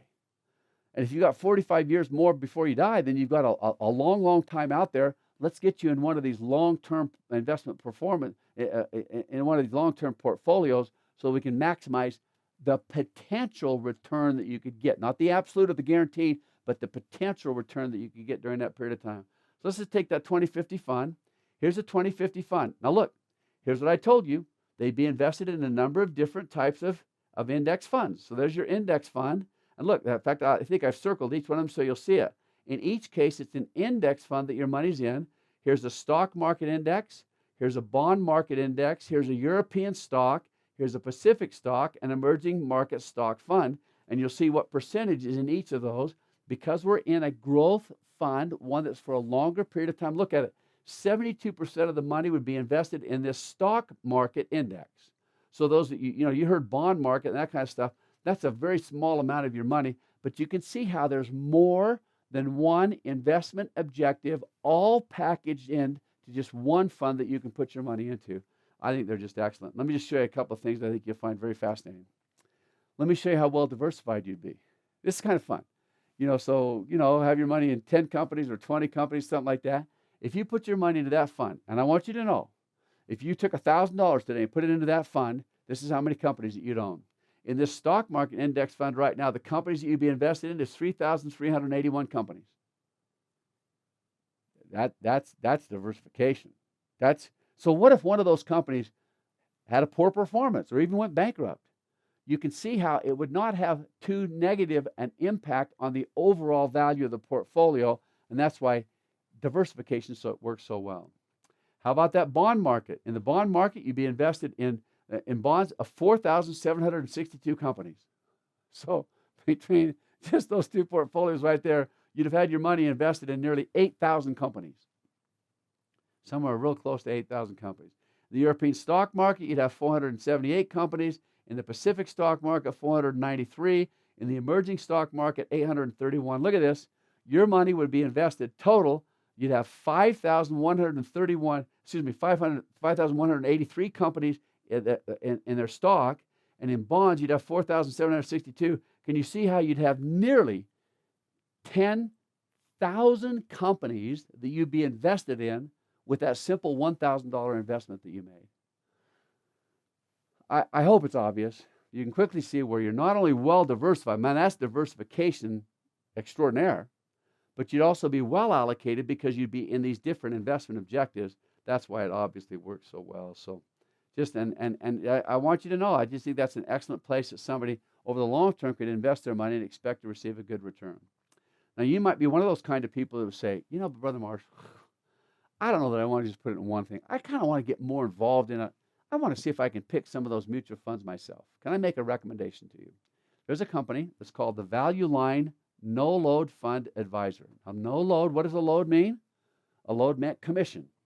So when you put your money into any of these funds, they only recommend no load funds. And I will tell you this, there has been some really neat research to show that Value Line is a great investment, has had a very successful, relative to other advisors, they've had a very successful performance. So here's a page. I just took this one page. You could probably get this out of the library. It's such a popular investment resource. You could probably get a page like this out of a library. Here's what they do. Here's what they've done is they've gone through here and they said, if you'd like to have an aggressive portfolio and you have kind of an average length of time, maybe 20, 30 years before you need the money, here's how we'd invest your money. And look, what they've given you, they've literally given you the different names of the companies that they would invest in. In this case, your money would be invested in 1, 2, 3, 4, 5, 6, 7, 8, 9, 10 different index funds, and they'll tell you exactly how much to invest in each one of them. They'll give you so there's your allocation. There's all your allocation right there. The different kinds of funds, the large growth, the large value, that kind of stuff. They'll tell you exactly what percentage of your portfolio to invest in that. So you can quickly see that that's kind of a good way to do it a little bit more on your own if you'd like to. Caveat, I don't think you need to. Unless you really feel confident that you want to do that, I still believe just an excellent preset mix index portfolio is a remarkable place to enjoy what I might commonly refer to as Nobel Prize winning investment strategies. Now, some of you are going to say, but now, Brother Marsh, I'm a student. I want to make a down payment on a house in 2 years, and I want to know what to invest in. What should I put my money into? Can you see how I can't have somebody put their, if I know for a fact you need the money in 2 years, in that illustration right there, if I know for a fact you need the money in 2 years, what would happen if you had $30,000 for a down payment on a house, you put your money in, and suddenly the market drops by 40%? Would you be a very happy investor? The answer is no. So what I'm going to do is recommend for you time investment horizons.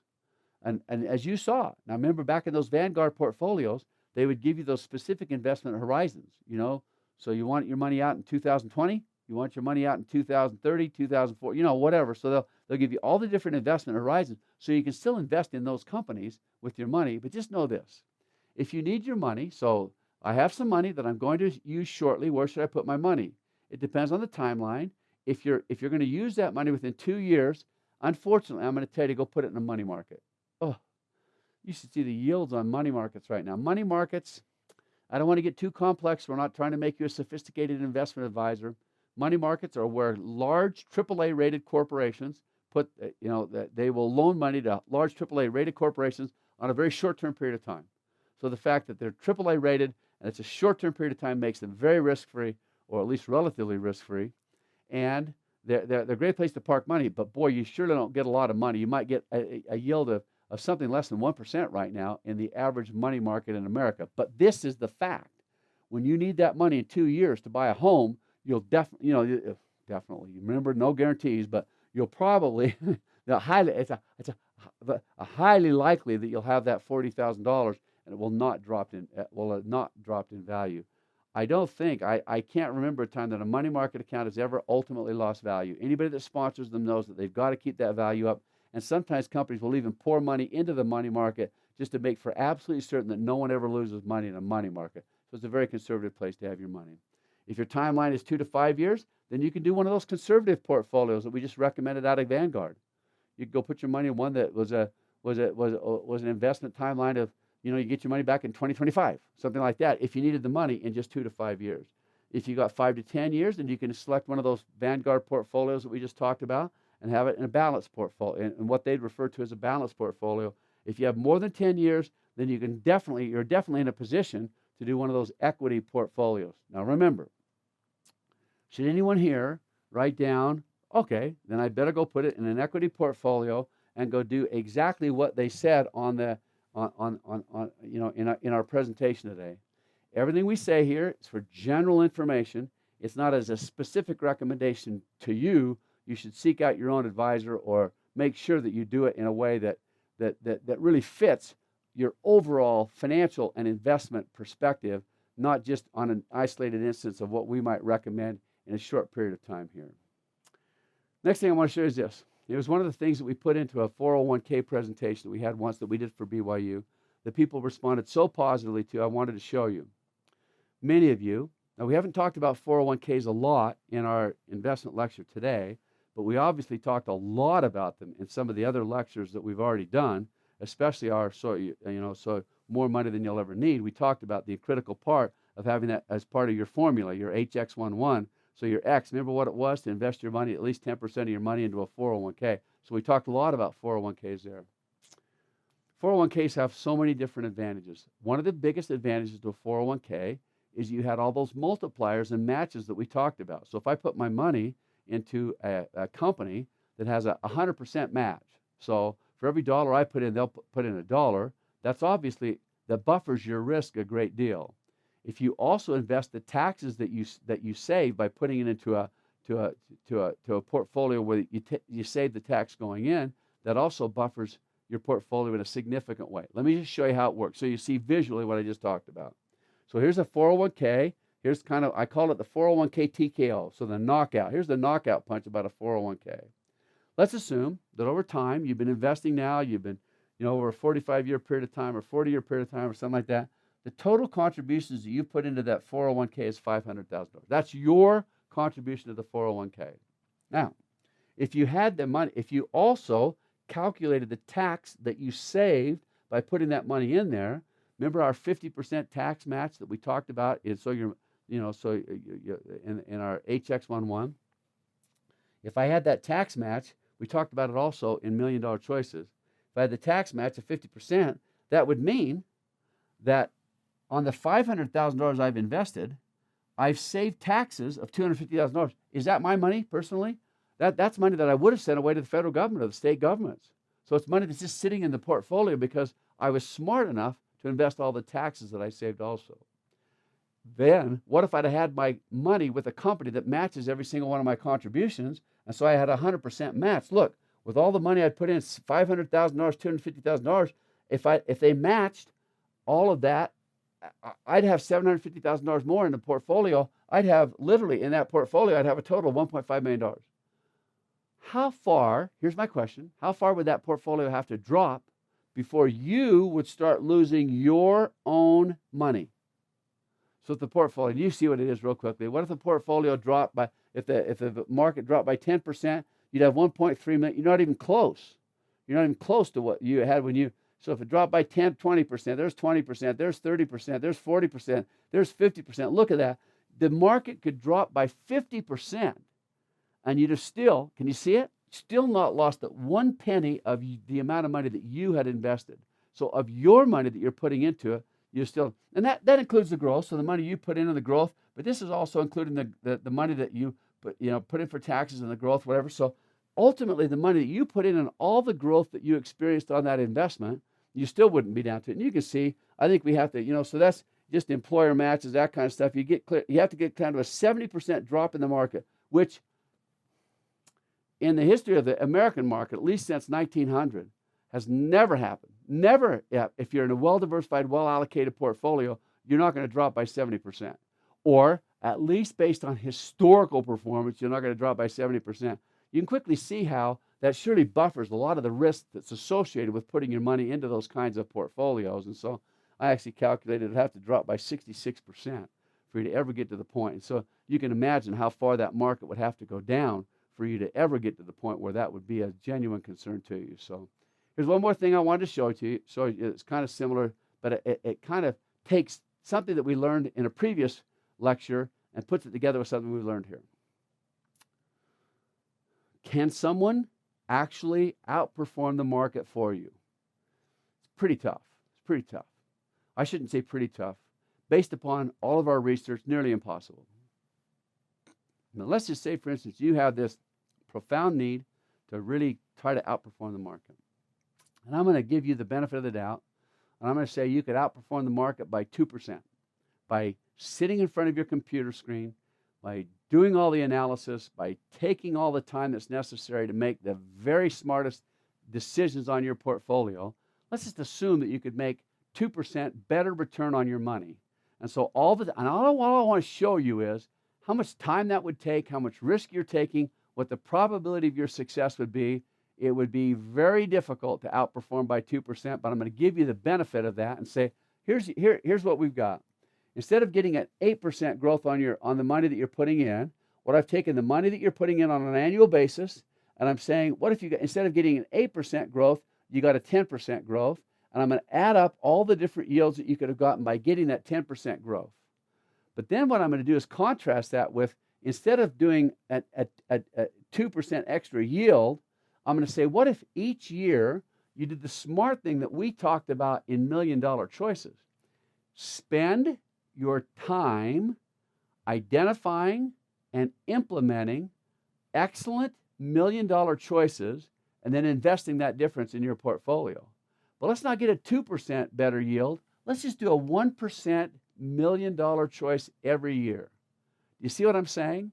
How much time do you spend chasing a 2% extra yield? And how much time do you spend actually identifying a 1% $1 million choice that we've talked about? What kind of a difference would it make? Ours just says this: if you got that, instead of an 8% yield, you end up getting a 10% yield. In that case, the value of your investment. And then we say, but what would happen if you just did a 1% $1 million choice? So there's a 1% $1 million choice with an 8% yield. Here's what your portfolio would end up with: a 10% yield without the $1 million choice. Your portfolio would end up being worth $448,000.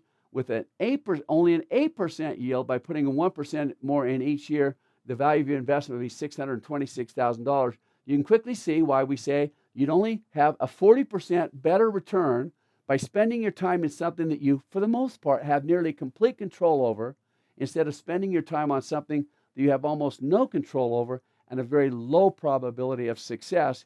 You can quickly see why, to us, it makes so much more sense to spend your time making great choices instead of chasing yields that can obviously be very difficult to attain and create for you a lot of very significant challenge.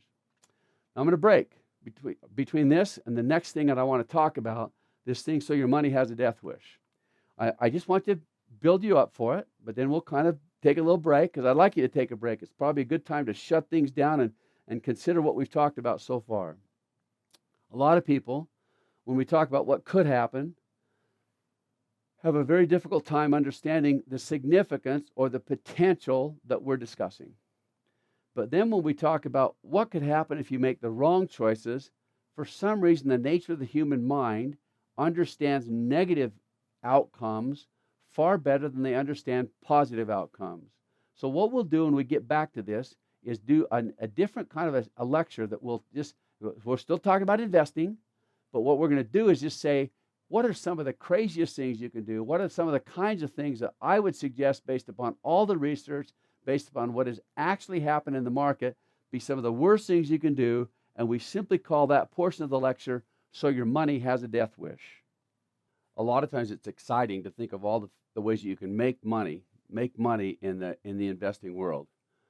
I've always said this: the one thing we can't ever afford to do is lose all of our money. I can't tell you how many people have come to me and said they're suggesting an investment that they'd like to invest in, and I'll say, are you sure about that? Because I sense that it's quite a risky investment, and I even tell them I sense that it's quite risky, and they'll say something like, well, but I can afford to lose this money that I have, and I'm just shocked when someone says they can afford to lose that money.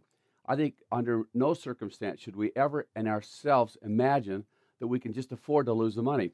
I was talking with an individual the other day who had, I've known him for some time, and he was telling me about this wonderful investment that he'd made, and he literally had taken his entire retirement portfolio of $600,000 and put all the money into just one company, and it was a company that we would, in our vernacular, say was venture capital, meaning it had never made any money. It never made any profits. It was just kind of a startup company. It had an exciting kind of some exciting benchmarks to it, but it was still in the classification of venture capital. A good venture capitalist would tell you that if they invest in 10 companies, they expect 8 of those companies to not succeed. They expect 2 out of 10 companies to be successful. And so there's a 20% success rate. This individual had taken his entire $600,000 retirement portfolio and invested it in this one company.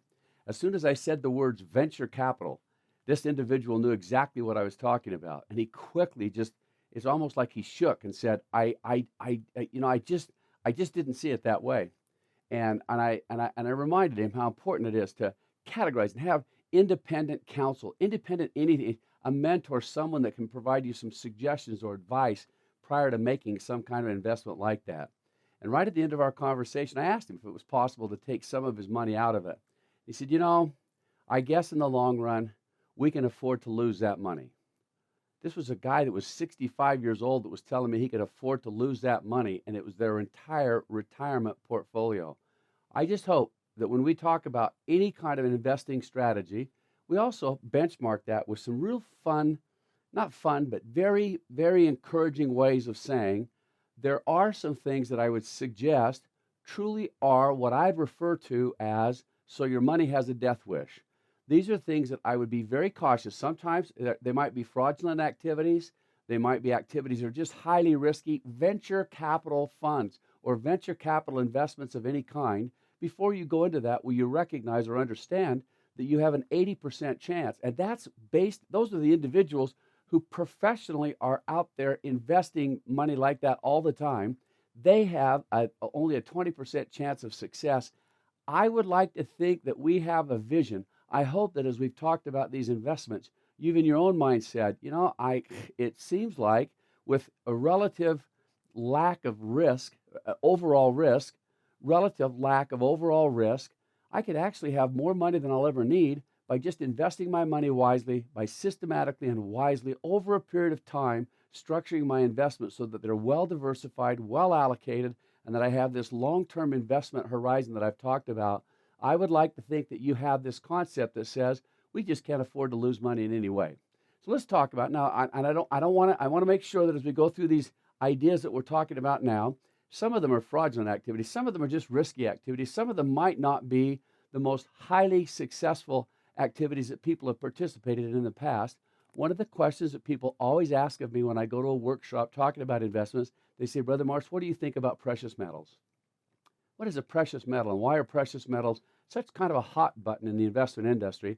I'll not get into it in much depth other than to just say or to suggest to you some of the things that I would hope give you some pause for considering something like gold as an investment. Looks good, looks very exciting. Let me give you some numbers to see how well these settle with you. Over the past 30 years, I want to show you an investment trend of gold. Here's 1984. If we start in 1984, this line right here represents gold. That's a gold investment. Over that period of time, can you see how much that investment has increased in value? There's been a negligible, almost no increase in value whatsoever. So you'd have had your money tied up for 30 years in the investment market, fundamentally done nothing. This line here represents the Dow Jones Industrial Average, which we kind of represent here. So there's your Dow Jones Industrial Average line. There's your gold line. Which of those would you have preferred to have been invested in over that period of time? So as a long-term investment solution, does that make sense? Here's what it's been over the last 5 years, though. So really not the last 5, but actually gold did have a bit of an uptick between the years of 2005 and 2008. So let me show you that chart. So during that period of time, look where gold was. Gold was obviously doing very well, going up in value. There's your Dow Jones Industrial Average. During that period of time, if gold's going to do this well and the Dow Jones is going to do this well, then you'd like to be in gold, wouldn't you? But now look at the investment timeline between 2005 and 2008. What's happened to gold since 2005, 2008? This is the gold trend line, trending down. This is the Dow Jones Industrial Average, and this is just a 2015. Can you see what I'm talking about when I say, now if the Dow Jones is doing this and the gold index is doing this, and you're going to say, but Brother Marsh, it just seems like that's all over the map. How do I really know? I want to make sure you go back to that original chart and find out how well gold's done over a long period of time. And I want to represent that in a number that I think you'll find very fascinating. If I took gold, the way that people have invested in gold over the last 100 years, so I'm going to go back clear to 1900 and find out where gold was trading at the time. Gold was trading at that point in time at $454.84 an ounce. And by the time we took our numbers here in 2012, gold was trading for $1,085. That would mean that over that period of time, had you invested your money in gold throughout that entire period, you'd have had a return on your gold investment of about 238% over a 120-year period of time, or about 115-year period of time. What happened to the Dow Jones Industrial Average? This chart at the bottom of the screen represents the Dow Jones Industrial Average over that same period of time. Had you had your money invested in the Dow Jones during that same 100-year period of time, you'd have had a 31,792% gain in your investment. Can you see long-term wisdom? Certainly there are periods of time that maybe gold did outperform the market, but I can assure you this, they were very short-term periods of time, and ultimately the long-term investment that made the sense during that period was the Dow Jones or some type of an index like it, the 30 stocks that are contained in the Dow Jones Industrial Average. For you, I think it'd be fun to kind of see with some ecclesiastic perspective. Here was Brigham Young, who in the early days of the church said this to the members of the church. He said, "The time will come that gold will hold no comparison in value to a bushel of wheat. Gold is good for nothing, only as men value it. It is not half so good as the soil from which we raise our wheat." Why would he say gold is good for nothing? Can I just tell you this, of all the gold that exists in the world today, if you took all the gold that exists that we've ever mined and existed, what percentage of that gold is currently being used for some productive value? Actually, the number is less than 1%. 99% of all gold is just kind of in ingots or in bars being stored. And that was reflected by Warren Buffett, who said this about gold. He said, "Gold gets dug out of the ground in Africa or someplace, then we melt it down, dig another hole, bury it again, and pay people to stand around guarding it. It has no utility. Anyone watching from Mars would be scratching their head." Now, gold, well, there's a lot of you who have come to know gold, as other investors have, as a hedge against what? They say against inflation. Gold actually, over a long period of time, has, through research, been what I'd refer to as something that's not directly connected to a hedge against inflation. Gold, for the most part, is a hedge against fear. When people are fearful, they want to put their money into gold because it looks valuable. Just remember, the most important thing to understand, poor long-term investment performance. You'd really, truly have to have some kind of a short-term ability to gauge where gold is going to go before you'd ever think that somehow that's an investment that you'd like to make. And gold does not have any utility. It has little or no utility. It really has no value.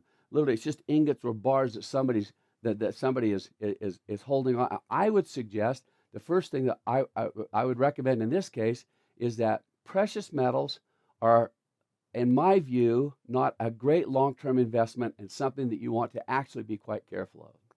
They'll ask me when I get to my workshops, they'll say, "But I've had this." I had a client call me the other day and they were very excited. There was some company that had come in and said that they were going to teach people how to do what we refer to as market timing. Now, market timing is this. We have to know when to be in the market or when to be out of the market. We have to gauge. We have to watch those ups and downs from the past and feel like we have some kind of a very strong ability to gauge when the market's down so that you can buy low and when the market's up so that you can sell high. Let me just suggest to you what some very smart minds. So instead of talking a lot more about whether it's smart or not, this client that I told you called me literally had gone to a company that said for $40,000, a $40,000 course, they would teach people how to invest their money using market timing strategies that would make them fabulously wealthy. Let's see what some great minds have said about that before. The Wall Street Journal said market timing is a myth.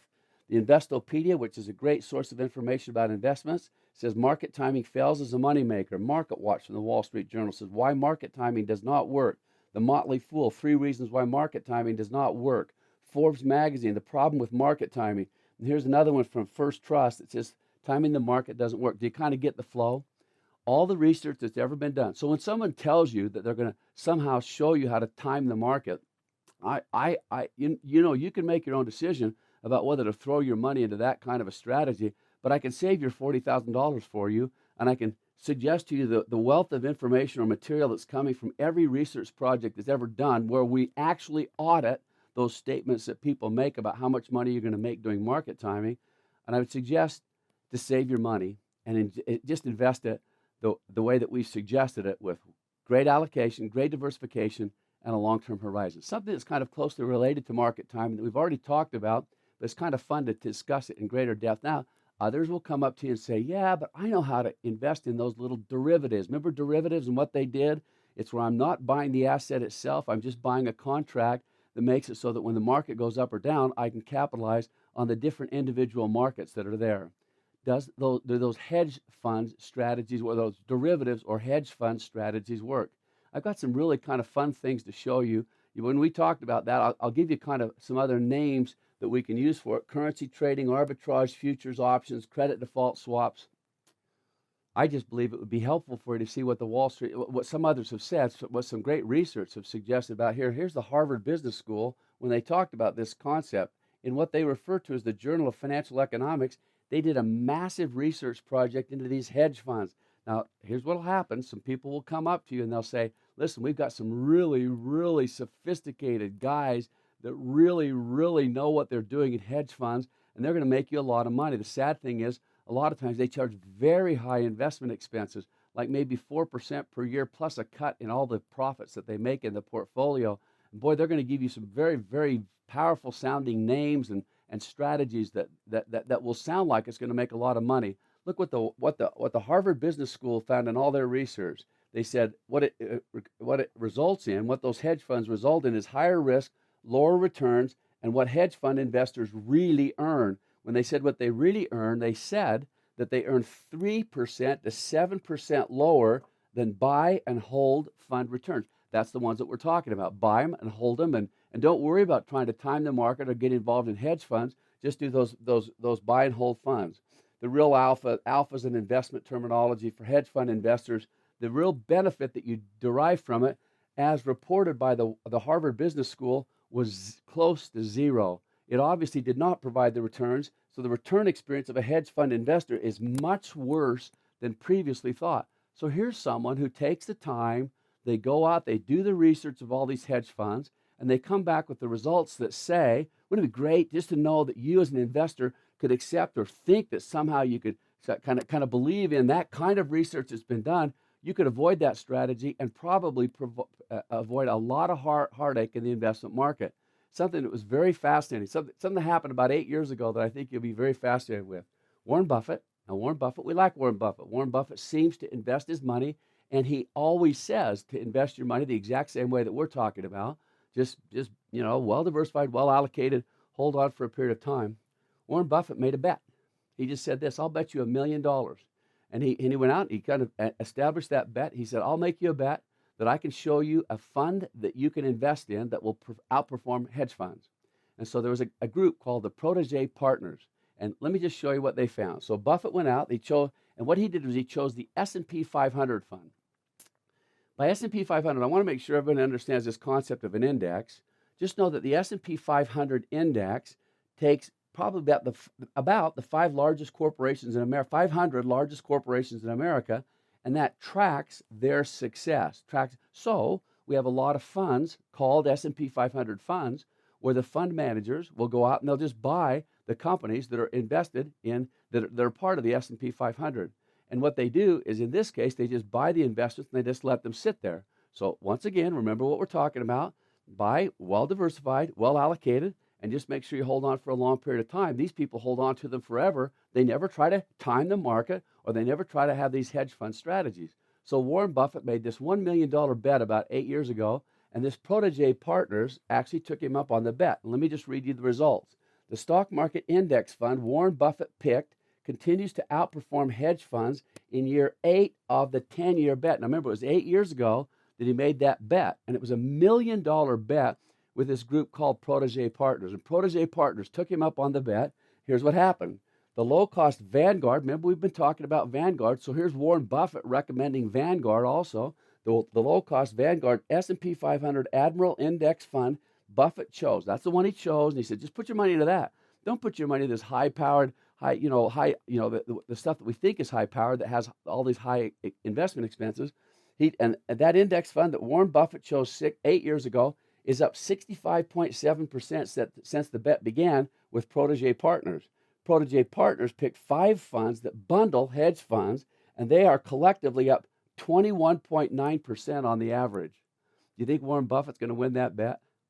Isn't it great? I mean, isn't it fun when we can just sit together as a group like this and consider, well, when these people come and they recommend these really, really cool investment strategies, if I have wisdom, I'll actually look at the results that have happened in the past. Did Protege Partners have a very strong vested interest in making sure that they picked the right hedge funds?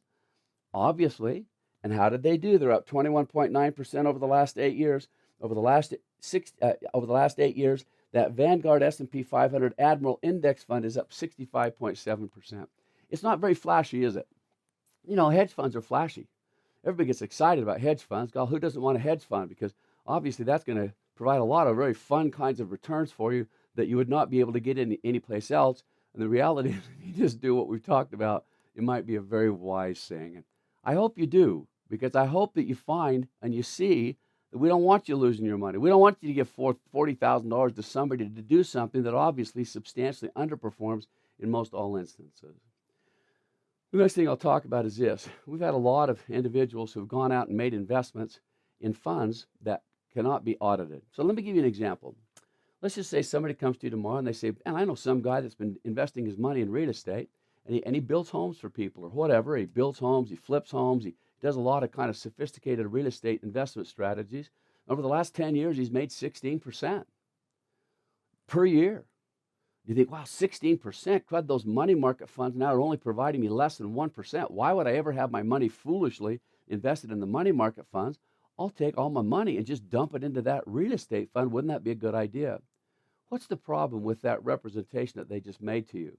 Has anyone actually ever audited a third-party investor, a third-party actually audit the investment for those yields that they promised? That client that called me that wanted to spend $40,000 learning how to market time. That's one of the questions I asked them. I said, has anybody ever audited that representation that they're making to you? Have they showed you something where over the last 10 years, they were a company that had been out there for probably 20 years doing these seminars. And I said, could they actually show you somebody that's audited the statements that they've made to you? And obviously the answer was no. So could I just ask you this? Would you just put a little check on your forehead that says, no, just put it on your belt. You don't need to put it on your forehead. Just put a little check there that says, I think if somebody comes up to me and they start talking about some investment return that they can derive, one of the very first things I'm going to ask them is, can you show me that anyone has ever actually audited the representations that those individuals have made in your behalf? And I think you might find some very, very surprising ways to avoid putting your money into something that obviously could end up losing a substantial amount for you. Something else that's happening right now. I don't know what's caused it, but I want to protect you from it. There's a lot of individuals who kind of go around saying, hey, Social Security and the benefits that you're going to get from Social Security. There's a lot of different representations being made about it, about how things are just going to be bad. Will Social Security be there when the time comes? I'd like to answer that question for you right now so that I can go on record as providing you actually an answer that I'd like you to use, and that's this. If the United States government is still flying a flag, meaning they're still in business, there hasn't been a palace coup, there hasn't been somebody kind of take over and completely shift the government or whatever, something like that. If they're still there and they're still flying a flag, I'm going to just tell you this, you're going to get your Social Security. Why? Because, now remember, the federal government has this thing that we call a printing press. And I don't want to suggest that as believing that somehow that's ultimately the way that they'll fund those Social Security benefits. But I do want to make sure that you know that there's that worst case scenario that they can always provide. And that is, if they promised you, if they said they're going to give you that benefit, did you guys see what happened in Greece when they elected to somehow reduce? They were going to reduce by 1%, the retirement benefits that people were receiving. Man, there was rioting in the streets. There were burning of government buildings. People just don't give up those benefits very easily. And I'll just say, remember, if we're still waving a flag, you'll get that Social Security. Now, you might get taxed more on it. Something else might happen to make it so that maybe the benefit that you derive will not be quite as significant as you anticipated. But I would not worry about that a great deal. Some other people say this: there are 1,500 different ways to calculate your Social Security benefit. There are a lot of ways of calculating it, but I unfortunately, the ones that are probably in there kind of chipping and making you feel insecure about it are someone that want to sell you an investment, some kind of an investment that probably will not be good for your long-term health or long-term financial health. And I just suggest this: just just don't allow somehow this concept of too much. Can I just give you an answer for this one right here? I always tell people this when it comes to how much retirement income, when do you start collecting your Social Security? So this 1,500 ways to calculate your retirement income benefit, the amount that they're going to pay you. I just tell people this: I'd like you to start collecting your Social Security benefit at your full retirement age. Now, we'll talk about that more in another class. Your full retirement age is the age where you can start collecting what they refer to as your 100% benefit, and you can still work at something else and not have your benefits cut down. For most baby boomers right now, the age is about 66. After that, it kind of grows a little bit, so just check your full retirement age. Start on the day of your full retirement age or the day you retire and quit working, whichever comes first. So by age 62, you can actually start collecting your benefit. We'll talk more about it, but I always just tell people this: if you quit, if you don't collect it until a period, somebody will come up to you and say, "Brother Marsh, but if I wait for 4 more years, I'll get $300 more per month in a benefit." And I say, well, all right. So if you wait for 4 more years, that means that you're not going to collect the $3,000 a month that you were going to collect. $3,000 a month is $36,000 over a 4-year period of time. That turns into $154,000. That's $154,000 in benefits you don't collect, so that you can collect $300 more per month. Let me see, the numbers don't seem to add up, do they? It's obvious that somehow it's probably the best to just get started. So don't worry too much about all those different ways of calculating it. Don't let someone use that as a way to sell you some kind of an investment you probably don't need.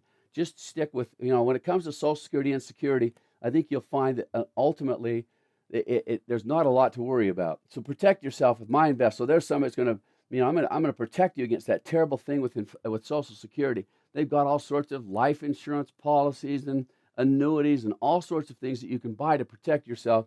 They will not be in your financial best interest, and I'd highly recommend you don't let Social Security and some of the problems, some of the fears that you might naturally assume when it comes to collecting your Social Security benefit, don't let those fears overwhelm you. And talk with somebody that can objectively and rationally talk about or discuss with you what the pros and cons are of different strategies that you have for protecting yourself.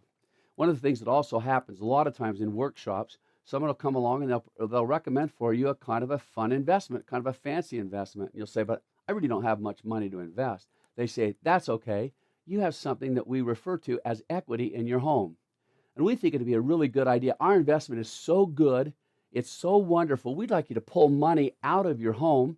So for those who don't know what an equity loan is, just, so your home's gone up in value. Let's say your home's worth $400,000 and your loan now against your home's only $100,000. Well, then you have that $300,000 that you own in your home that'll allow you to use that equity as collateral for a loan. We get into a lot more later, but I'll just tell you this. President Hinckley, I loved it when he'd say this: my wise father taught me to buy a modest home. So a wise father taught him to buy a modest home and then incur a debt, because obviously most people cannot afford to pay the cash necessary to purchase a modest home today. But then he said he taught me never to take out any more debt against that house unless it was an absolute emergency. Can I tell you, not just from an ecclesiastical or an eternal standpoint, can I just tell you from a very strong financial standpoint, how many people have been burned thinking that somehow you can use the equity in your home to buy an investment, when investments can obviously be as erratic as they are and not provide the results that you'd like them to provide. It's very common today for people to do that when interest rates on home mortgages are so low. Just don't get caught in the trap of thinking that your investment is so good and it's so wonderful and it's so powerful, you're going to outperform the market in such a way that you can collect 6% interest while you're paying only 4% on your house and somehow make a lot of money from that. It's obviously not something that I think in the long term is going to provide you the kind of yields or the kind of returns you'd like to. Whenever you find somebody, without taking too much risk, a lot of times when somebody does something like that, they say, just borrow some money. Just borrow some money against your house and make those investments. A lot of times what they'd like to suggest for you is something that we refer to as a variable annuity or a life insurance investment. Now, I could spend a lot of time with this. I literally started teaching classes to life insurance agents, so they're pre-licensing classes so they get their license. And I also did continuing education classes for life insurance agents, stockbrokers, and CPAs back in 1980. That's when I started. That's how long I've been teaching these life insurance agents and others who sell or market these variable annuities and these investment life insurance policies.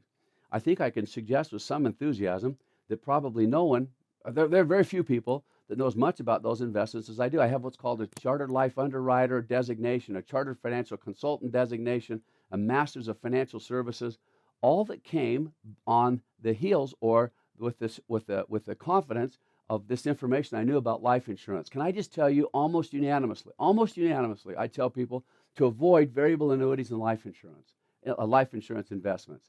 These investment, it is an investment. So let's just say somebody steps up to you tomorrow and says this, I've got an investment. Now remember, let's just say this, you can borrow money at 4% on your house right now. I've got an investment that can only go up.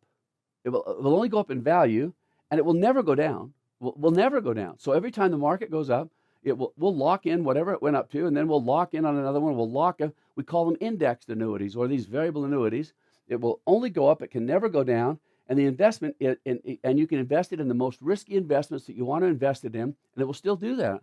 So if it's a risky investment, whenever it goes up, boy, we'll lock in that yield right then, and you'll never have to, and you never have to put it. Oh, okay, so another thing, so there's no commission. You don't have to pay anything. So you invest $100,000, and you're going to have $100,000 sitting there. I will tell you this: they're one of the most highly commissioned investments. So in other words, the insurance company will still pay the agent that sells at a very large commission. And I'll just tell you, if it means anything to you at all, there's just one more thing I want to tell you, and then I want to show you a statement. And they say it's a guarantee. It's just guaranteed. I love to put the words guaranteed or quotes around that, just like I have here. Guaranteed. What does guaranteed mean? It means guaranteed as long as the life insurance company is still in business, and as long as these investments that they recommend for you don't go broke. And if they did go broke, what would the insurance company have to do? I can't wait for the day that some insurance company says, "Oops, we made a guarantee that was too high, and we can't afford to back up that guarantee." There's an agency that regulates all those that sell investments. It's called FINRA. I won't talk any more about it. And just trust me, it's the agency that regulates them. On FINRA's website, you go on it right now, and you're going to find when they talk about these equity indexed annuities, they refer to them as a very complex choice, and they make, and I haven't circled it over here, but I just have to. It's under investor alerts. That they want you to know they're very complex investments, and you really ought to have some very sophisticated advice before you go into that. And don't get that advice from the person that wants to sell you the contract and make a very large commission. They obviously can not be in your best interest. I highly recommend that as an investment, you avoid annuities and life insurance contracts and just do this as we've recommended before, as we've talked about. Just invest just buy term life insurance and invest your money in your 401k or some other kind of investment that I think is a lot better than that one. There are those who would like to suggest for you something that we refer to as high yields. High yield sounds good. So if I have a high yield investment, that's what I'd really like to have, a high yield. You can see my fireworks going off there. Boy, when I have these are spectacular investments. These are investments that will provide you, make it so that you can get rich very quick. You can see what happens, and you beat the market, whatever. We had some individuals that came to us back in there's probably in our class. I'm just going to give you an example of one of them and how you can kind of get trapped in this logic. Whenever they say high risk or high yield, I'll guarantee you they mean high risk, and especially if they have some kind of a quoted yield or guarantee that's much higher than you could normally get in the market. So I walked into class one day, and some students started to tell me about this little investment that they'd heard about, that they wanted me to make a recommendation and tell them whether I thought it was a good idea. And so I asked them to tell me what it was all about, and they proceeded to tell me something about something called 12 Daily Pro. 12 Daily Pro said this: they promised if you put your money into their investment that they would pay you 12% per day on your money. Per day. That's not that's not annually. That's a per day on your money. And of course, I immediately, as soon as I heard it, I just knew that it was something that I had to convince the students. I had to show them that indeed this is something that they probably wanted to avoid. So here's the question I posed to them. I posed the same question to you. See what you think about it. I said, if somebody invested their money in an investment that provided them 12% per day, and they invested just $1, now think about this, $1, and it provided a 12% return per day, how much would that investment be worth by the end of 1 year? If you think about it, so I've asked this question in class. It's one of the funnest things we do. I always have people, and they always guess very high amounts. Boy, I'll bet you it's worth $1 million. I'll bet you that $1 becomes worth $1 million. Somebody will say $50 million or something, just as a way to suggest some of the ludicrousy of thinking of something like that. So I show them this. Here's what your $1 investment would be worth by the end of the year if you received a 12% return every single day on that investment, and it compounded each day as you earned that. That's how much you'd have in your investment account by the end of the year. If you go to Google, they actually have a name for big numbers. And this represents what we call $3 quintillion. 3 quintillion. Now, see, we in the United States of America today have gotten tired talking about billions, so now we talk about trillions, and now we're starting to talk about tens of trillions, and so that seems like a lot of money. In fact, I looked it up just yesterday, and yesterday the United States federal debt, here's what the United States federal debt is. Right now, it's very close to $20 trillion. That's $20 trillion. See, or 19.95 trillion. It's almost now $20 trillion. And we found that by looking on usdebtclock.org, and that was on June 22nd. We found that information. Boy, look, so I wanted to continue to tell my students why that's such a big number. There's only one other place that I've seen a bigger number. There's one time I saw this number. There was 300 sextillion. And somebody had said there's 300 sextillion somethings. Do you know what it was? You may want to make a guess. It was NASA that actually estimated that there were 300 sextillion stars in the universe. I just wanted to show you a bigger number so you can see how quickly it gets out of control. But to put this in perspective for my students, I simply said this. We have something in our country called gross domestic product. We talked a little bit about it in one of our previous classes. Gross domestic product is just this. If I took all the money that anybody had ever, all the income that people derive in the United States of America today, either selling goods or selling services, that's our gross domestic product. That's how much income that we're generating or value that we're adding to the economy every single year. Well, then if we took that exact same thing over the whole world, I will just tell you this. Here's a big number for you. The annual world gross domestic product is $45 trillion a year. So here's how I put it in perspective for my students. I said this. I said, you know what? If every single man, woman, and child on the planet today went out and worked their knuckles, worked their fingers to the knuckles, worked to the bone, to the core, whatever, and they gave you every single penny that they derived from all of the services that they rendered, how long would it take everyone in the world handing you all of their money to actually become worth $3 quintillion? And the answer is just this. It is 66,000 years they'd have to work to do that. Do you see why that number is so? It is beyond lunacy. It's beyond imagination. It's beyond anything that we can ever fathom to suggest that indeed you'd ever. So just, can you kind of see? So there my students were. They were very excited about this wonderful opportunity. And I will say this, the FBI shut down that group not long after that. But if you go on the internet today, I'll guarantee that you can find 20, 30, maybe 100 different groups that are trying to promote something similar to this, where they pay you these very high rates of return every single day. Would you please avoid that? That is, it's fraudulent, so it might be a good idea to at least know that it'd be a good idea to not put your money into something that ultimately could end up losing everything. Something that was very closely related to that Social Security that we talked about before was when people get so panicked about the IRS and they fear so much losing all their money to the IRS and the taxes. They'll make statements like, "I'd be filthy rich if it weren't for the IRS," or something like that. So somebody comes along and says, "Man, I've got here's the best investment. It gives you tax-free income, or it provides you tax credits." Or, you see, it's really easy to get people to buy investments that are because a person is fearful about taxes. So they're going to protect their investment, protect their money by putting them into these very exciting investments. I wish I could be there every single time someone recommended for you that kind of an investment. Then let me pick back through the representations that people have made to you, check the facts that they've utilized, check the numbers that they've projected, check the reality of the tax law that they think that they're going to protect you from. And I can just tell you this, in almost every single case, there are ways to show you that might not be in your best interest. I added one more thing onto this, and that is there's a lot of groups out there today that say, are you in debt to the IRS? And we can get you out of all that debt, and we can take care of it all for just, wow. And they ask you for upfront money. They say something like, boy, if you'll come in and pay us $5,000, we'll get you out of that $40,000 in debt that you owe to the IRS. I'll just tell you this, the IRS commissioners throughout time have been very adamant about this. There's just not that many ways ultimately of getting people out of paying that money unless you're absolute destitute, you're destitute.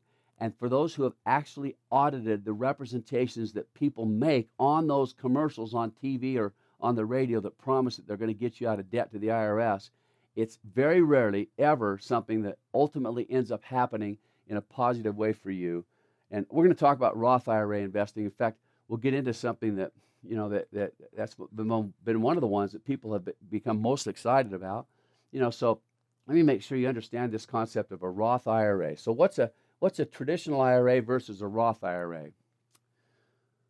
You have each year the opportunity to make an investment in what works like, it's not technically a qualified retirement account, but it works like a qualified retirement account. They work a lot like a 401k that we've already talked about.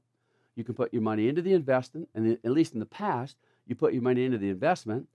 You don't have to pay taxes on the money as you put it in, and you don't pay taxes on the growth of the income as it's growing, but then when you're pulling it out, you have to pay taxes on it. Well, along came an investment called a Roth IRA.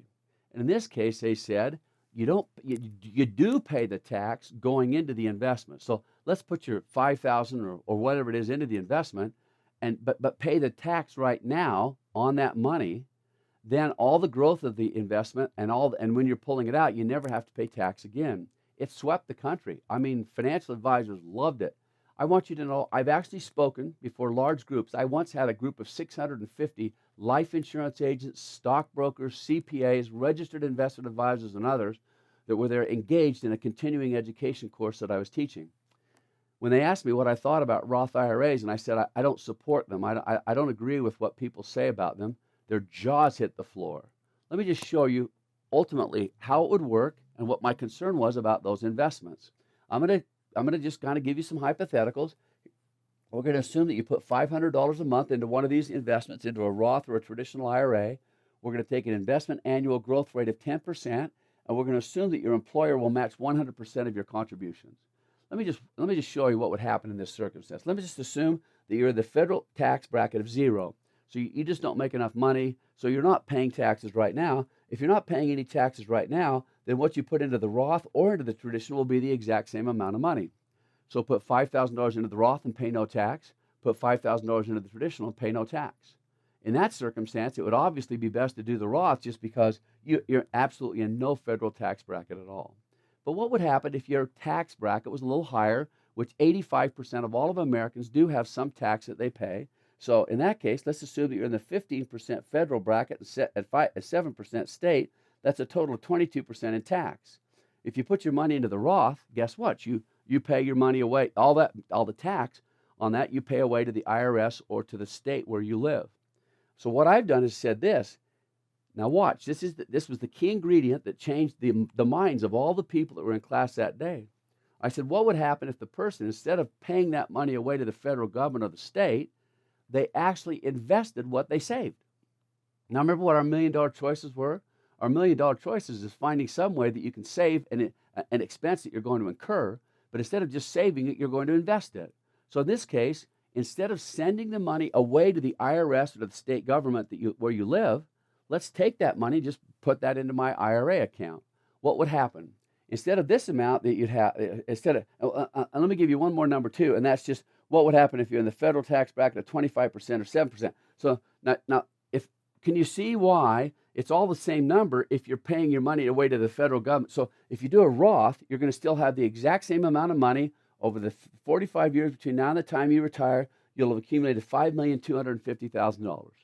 That's the Roth, or it's even the traditional IRA if you're in the 0% tax bracket. But what would happen if, in this case, where you're in the 15% federal bracket and 7% state, what if you chose to invest the money that you saved in taxes? You just put that right into your IRA or into your traditional IRA account. In that case, by the time you retire, you'd have $6,720,000 or 22% more. That's quite a bit of money. 22% more you'd have in that account. That's that's a lot of money sitting there at the time that you would not have if you did it the other way. What if you were in the 25% tax bracket and 7% state, so 32% bracket by the time, and you remember you're going to invest all the taxes that you save, you'd have $7,710,000, 32% more. You'd have 32% more money in your IRA account if you did it in the traditional account. Then I wanted to do one more thing. Remember this: if you save that money inside of an IRA and your employer is matching 100%, look how much more you'd have in that. Actually, you'd have $10,170,000. Now look, can you see what just happened? If you're in this tax bracket and you had that employer match, you literally have twice as much. You'd have twice as much in your investment as you. Now, if you had twice as much, what if you are in the 30% tax bracket when it comes time to retiring? Could you afford to pay 30? So 30% of $10 million is $3 million. So your net amount from your IRA is $7 million. So the net amount from the IRA is $7 million. The net amount from this, if you just put it into the Roth during that exact same period of time, is $5,250,000. I have a list that we're going to publish of 19 other reasons why I don't believe in Roth. So just know that, and there's others. I'd love to tell you all the others who have said the exact same thing. I think my list is probably longer than anyone else's because I've worked on it so much on behalf of my students. Can I just make sure you understand? Make sure before you make the Roth decision. We also have in 401ks, you have the Roth equivalent, so where you can put your money in and pay your taxes. I just want you to get this vision. I want to make sure you understand this very clearly. If you elect that Roth, that means every single year, let's just say you're going to put $10,000 into your employer account. That means that every single year you're going to send away $3,000 to the IRS or to your state, $3,000 to $4,000 that you can never get back if you make the wrong bet. I would just highly recommend you have somebody that knows what they're talking about, that tells you the differences between Roths and traditionals before you make the decision to put your money into a traditional IRA. It might be a very healthy thing for you long term. Something else when it comes to investing that we've always talked about is yes, there's a lot of people, and I can use the name because it's such a public thing right now. There's a guy named Bernie Madoff, and Bernie Madoff made a bunch of investments for people, and he kept sending in these statements that showed that their investments were worth X amount of money. What they came to find out were all those statements were printed in the basement of the office building where they had their company. And what they found out was all the numbers that they were reporting on those investment statements were inaccurate. They were falsely stated. But they came from that investment company. Whew. Can you understand why there's a problem there? I can print any number on any page that I want to if I'm not as legitimate or as honest as I should be. And you, as the investor, get this statement in the mail that says that my investment's worth a ton of money, when indeed your investment might not be worth a lot of money like that. In order to avoid that kind of situation, can I just recommend that something that you always do? Now remember, we have already recommended that you have your statements audited. You have the investment audited. The second thing I'd like to recommend to you is that you receive a third-party statement from somebody other than the person that's actually investing your money for you. So let's say, for instance, you have an investment advisor that's investing your money at Charles Schwab or at Fidelity or at Vanguard or there's just hundreds of different groups that can invest your money. So I don't want this to be seen as some kind of an advertisement. I just knew that you'd recognize the name Charles Schwab. Make sure that you get on a regular basis a statement that was actually sent out by a third party, someone other than the individual that's making those representations to you. That would, in that case, where Bernie Madoff was sending out those statements to people, that would have solved the problem right now.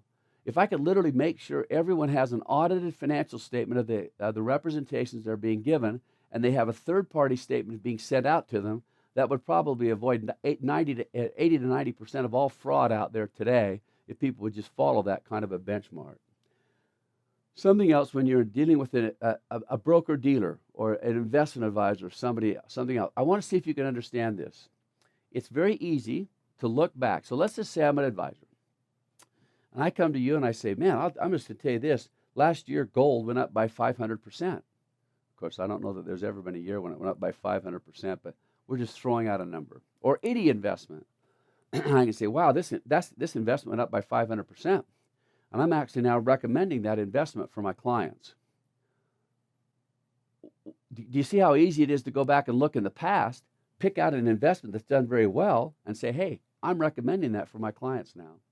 One of the ways you'd have of avoiding that is just ask the advisor to show you someone a string of people, maybe 5 or 10 people, that could tell you that this advisor had his people in that investment during that period of time. It's very common in the industry. There's lots of regulations designed to overcome it, but few of them are really as efficient as they should be. Can you see how? Make sure when someone says, hey, there's this investment and it can make a lot of money, you very carefully assure yourself that the advisor that's making that investment recommendation for you actually had his people in those accounts during that period of time. I've kind of kept real estate until one of the last things we talk about, just because real estate is something that people always have a lot of questions about when it comes to, is that a good investment for me? I will tell you from the very get-go, real estate can be a tough investment. I'm going to show you some pros and cons of investing in real estate. I'm going to try to explain it in a way to make sure that I've given you sufficient information that you can make some very solid choices about whether it's a good idea for you or not. Sadly, there are a lot of things that I can tell you in a very adamant way that you avoid whenever possible. There's a lot of people that will go around. There was once a book called Nothing Down Real Estate. Of course, there are lots of books that say something like that. You don't pay anything down for the investment you're making, and you make yourself fabulously wealthy by acquiring a lot of property. If someone says you put nothing down, so let's say, for instance, it's a duplex, that the value is $400,000, and you don't put anything down. How much debt do you then take out to fund your investment, to purchase the real estate? That means you got to take out a $400,000 loan. Debt against the property is also what those that teach these workshops love to call leverage. You're going to leverage this wonderful investment, because if you put nothing down and that real estate goes up by 10% in value this next year, think of all the money that you've made. That's an unlimited amount of return, because you put in zero of your own money into it, and it went up by 10%. Crud, that's a wonderful kind of an investment. The sad thing is that most everyone who's ever engaged in nothing down. Now, there's some people that have made money. There have been some people that have done okay. It's very rare. So in this case, I'd like to just say that, I like to, in my workshops, I'll always ask people, have you ever invested in commercial real estate? Have you ever owned a piece of property like that? And probably half the audience will raise their hands. I'll then say, okay, leave your hand in the air if you liked the investment returns and you actually enjoyed owning that real estate. And of the 50% whose hands were up when I asked them if they have invested in real estate, probably 90% of those hands go down. They had a bad experience. Can I tell you that probably 90% of all people that have ever invested in real estate on a commercial basis had that same bad experience? It's very risky. And the risk is only greatly compounded when you do this thing called nothing down investing. I would highly recommend that you avoid that at whatever cost. Because investing in real estate can be so tricky, you have a lot of people who will say, hey, don't worry. You pay us $5,000 or $10,000 or something like that, and we're going to provide you a professional that can work with you on an ongoing basis and make it so that that your decisions will be made wisely. So they set up these professional consulting services. I just have to tell you, I don't know that I can explain it in a short enough time to justify that kind of time we're talking about here, but or the time we're taking.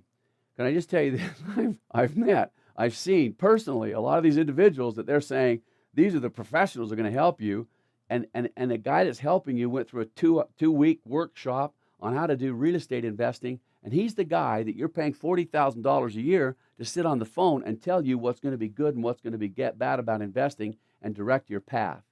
There are those. In fact, there's kind of one right now that's become very popular. The guy set up a big university. The big university was going to teach people and charged fabulous amounts of money to people to come to the university to teach them about how to make tons and tons of money doing real estate and other kind of business investing things. And I can't remember the exact number, but it was some 5,000 or 6,000 of the people that attended that university ended up suing the individual that started it for fraud, and they hope to get back some of their money. There has been actually a settlement paid in that case so that they get back some of their money. Do you see what I mean? It's just so easy to think that somehow somebody's going to have the information that's necessary to give you that's going to make you so successful at something that in the past for so many people has become so tricky and such a difficult kind of an investing. I've always just recommended to people in that case that they find, if they possibly can, some kind of a CPA or somebody that on an ongoing basis can provide you some kind of advice, but they do it at a fee that's very nominal or reasonable compared to these people that are going to charge you this tons of money. There's also something called real estate flipping. Flipping only really works well when the market for real estate's going up. And flipping fundamentally says this, in its purest form, it means this: I buy a piece of real estate and sell that piece of real estate just in either the same day or real soon thereafter and make a bunch of money. So I might buy it for $300,000, and because the market's going up, I find somebody else right now that I can sell that same piece of property to for $360,000. I buy it for $300,000, I sell it for $360,000. I take no risk. Now, there's a lot of variations on that same theme, where people make a lot of money by, quote, flipping real estate, by just buying it, owning it for a very short-term period of time and selling it. Boy, it sounds good, doesn't it? Sounds really exciting. The problem is, whenever you buy that real estate, what do? You incur a debt. You actually sign on a dotted line that says you'll pay a debt. That means that if indeed the real estate goes south or the market suddenly turns and doesn't do as well as you thought that it would, you ultimately lose a lot of money. Just talked to an individual just yesterday came to my office. He went down, he had a property down in California that he was so confident that he could just flip. He bought it, put some real quick kind of fix up into the property, something like that, and couldn't sell it. And literally ended up losing over $500,000 on a single transaction. And it's caused some real financial chaos in their family and destroyed what had become what was projected to be a very comfortable and wonderful retirement. You be very careful with real estate flipping, and especially careful with those individuals who say, don't worry, but for a nominal fee, I can teach you how to do that real estate flipping and make a ton of money. It can be very, very, very challenging. We've already talked about unaudited claims. I'll tell you this, those that are selling these real estate strategies, that I've never seen one of them that have some kind of an audited statement. And when we go back and try to do some kind of an audited or investigative attempt to see if somehow the representations they're made, I'll tell you this, you go back and look right now, some of the people that are out there that are making the biggest amounts of money selling books on finance, and I'll just show you how many of those people make statements that when somebody goes back and audits those statements, they don't turn out to be as correct as we hope that they would be. The leverage that we just talked about can obviously be a very difficult thing. Let's talk about real estate. I'll give you a couple of more things that could make it so that if you decide you're going to become a real estate tycoon, you're going to buy lots of real estate, what is it that you're ultimately doing? Let me see if I can give you some benchmarks real quickly that I think should be helpful to you. Let me tell you some of the positive things about owning real estate like that. Number one, the leverage. If indeed you can make money, and I'm going to give you a little quick example of what that means to use leverage to make money. Let's just assume that I buy a $400,000 duplex, and of that duplex, I take out, I put $40,000 down, so that's about 10% down. That means that I've got to take out a loan of $360,000. With that 40% down, let's just assume this. What would happen if in the next year that real estate actually goes up in value by 10%? So if the real estate goes up in value by 10%, what's happened? I actually made 40%, so $40,000, not 40%, but $40,000. I made $40,000 on an investment. I pulled $40,000 out of my pocket. What does that suggest? That means that if I had a $40,000 gain, if I put $40,000 down of my own money and I get a $40,000 gain, what does that mean? It means I got a 100% gain on my money. That's a lot better than investing it in a money market account and receiving a 1%, isn't it? And you say, well, why would I do a money market when I can expose myself to that wonderful? So do you see what leverage does? So this is what they love to in these workshops call other people's money. You borrowed that money from somebody else, put down $40,000 of your own money, and made $40,000. That's 100% gain. That's exciting. Now, as exciting as leverage can be, let's just flip that though. What if the real estate went down by 10% in a year? If it went down by 10% instead of going up by 10%, how much did you lose? That is literally 100% loss of your money. Ooh, now you're kind of seeing where leverage can be really, really good when the market's going up, but leverage can be devastating. It can literally take away a person's entire fortune if it's used or if the real estate goes in a different direction. I just have to tell you, like back in 2008, when the real estate market dropped by as much as 40% in some areas, there were as many as 50% of all people that owned a piece of real estate that had any kind of debt against it, literally had a debt that was worth more than the real estate was worth that they owned. They were the ones caught in this trap right here. I'll tell you, I wish I could tell you how many people have come to my office that we go through that with, and I'll show you how devastating it can be and make sure that you understand why. Just don't let that fancy marketer that's going to charge you $40,000, $50,000 to get a consultant or to have some kind of a special strategy get you hooked on something where you don't clearly understand the obvious risks associated with making the exact same kind of an investment. So that's the first thing, is leverage can be a wonderful positive thing. It can be wonderful when somebody else is buying your investment. I remember one time we were standing out in front of an investment one of my clients owned, and it was a little duplex. And I remember him looking at me and said, I want to know something. I want you to know something. The two families that live in that duplex go out every single day, and they work their knuckles to the bone so they can come up with the money to buy my investment for me. So in other words, they're paying, as long as it's a positive cash flow, so you're getting good income from your real estate, then that means that they're the ones that are actually paying the debt. They're the ones that are actually paying for the expenses on your investment. That sounds like a very cool thing. And indeed, when it's working correctly, it can be a cool thing. So we're just going to say, as we talk about these very lofty, wonderful values that you can get from doing investing like this, we're going to suggest that you can actually have somebody take care of all the rent for you, or take care of purchasing the investment for you. There's something else, a value that comes from it for tax purposes. Now, see if you can catch this. If I own a piece of real estate, guess what? The IRS will allow me to treat that real estate as going down in value. So actually the building itself, not the land that it sits on, but the building itself decreases in value because it's getting older.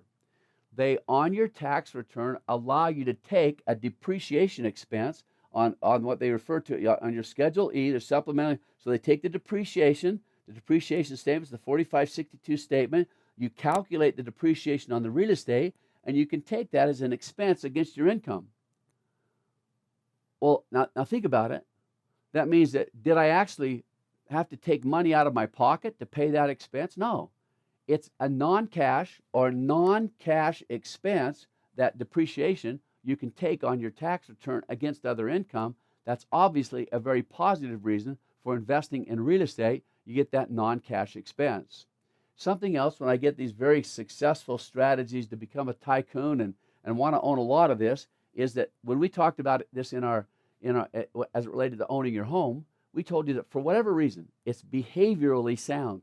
When we just make the payments in a way that sometimes is remarkably disconnected with everything else that we do so irrationally with our money. Imagine this. In this case, we're just going to we're going to own all these buildings, and we make our payments on a regular basis. So it is what I would refer to as behaviorally sound to make those kind of investments. Unfortunately, there are some negatives. What are the negatives? Some are very obvious. The leverage, when it's high, we just talked about that, how you can lose a lot of money on those investments if you don't take care of them, and they actually go down in value while you're owning them. How many of you, I've always just asked this question, I love to ask my students, raise your hand if you'd love to be a landlord. Well, a lot of them will raise their hand. I'll say, how many of you have been landlords? They'll raise their hand. I'll say, how many of you enjoyed it? and the hands go down real quickly. It's hard being a landlord.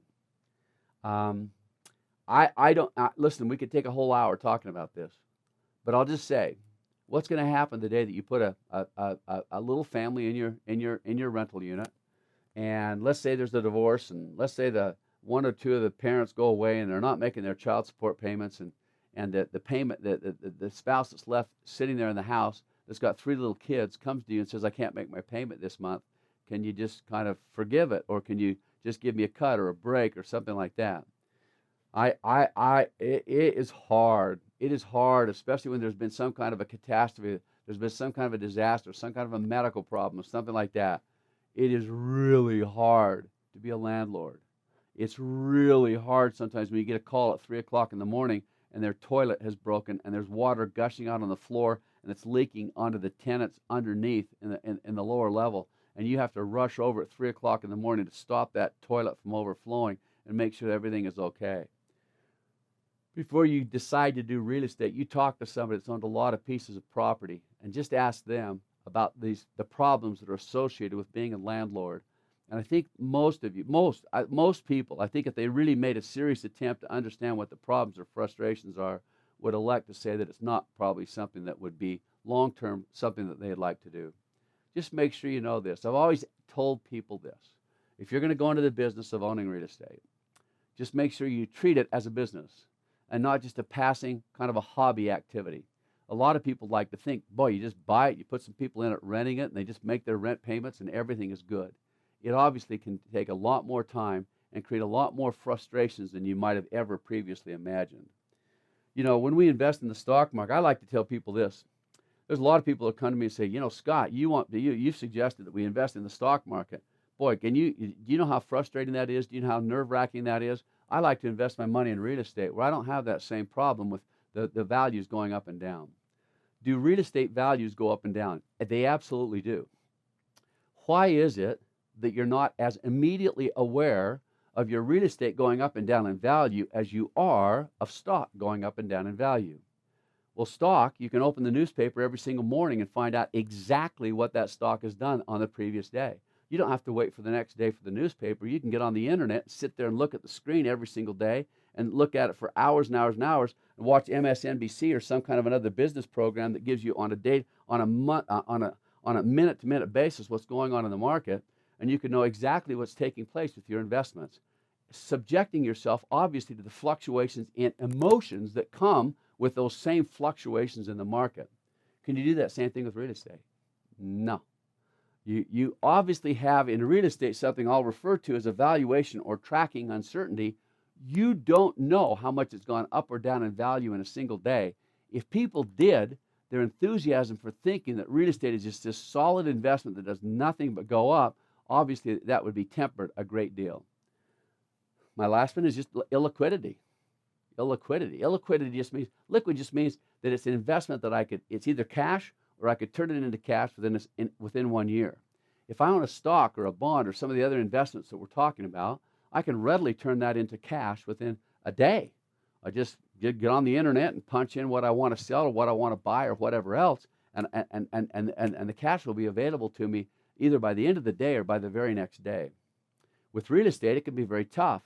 What if you owned real estate back in 2008 when the market started to drop so much and you wanted to get out? You wanted to, and let's say it's not just a real estate, some kind of a fluctuation in the market. Maybe you really did have some other financial obligations that you had that you wanted to have some cash for. How hard is it to sell your real estate?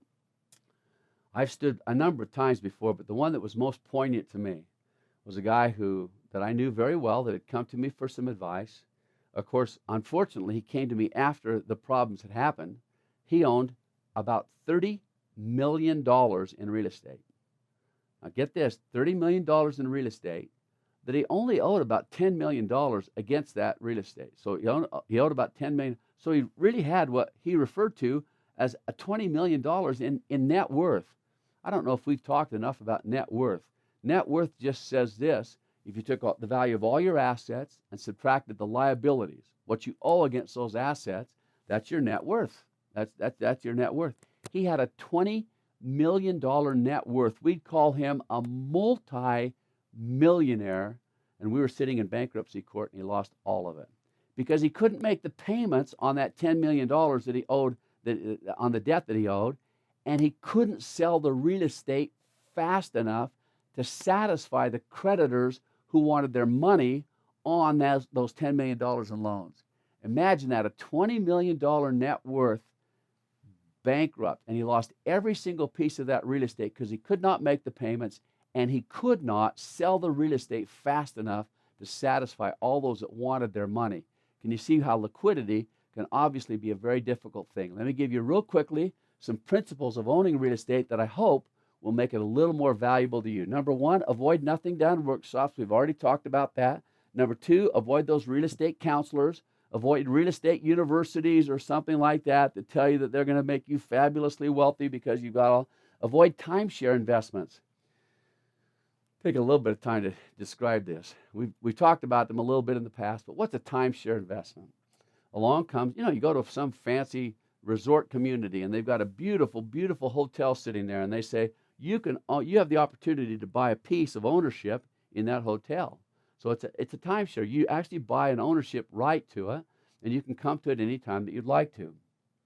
Well, not anytime. They have certain weeks of the year that you can come and you can be there with your family and enjoying this real estate. It's pretty captivating. Probably most everyone watching this have actually seen a timeshare sales presentation. It's a real hard pitch. Boy, it's very tough sell, hard sell kind of approach.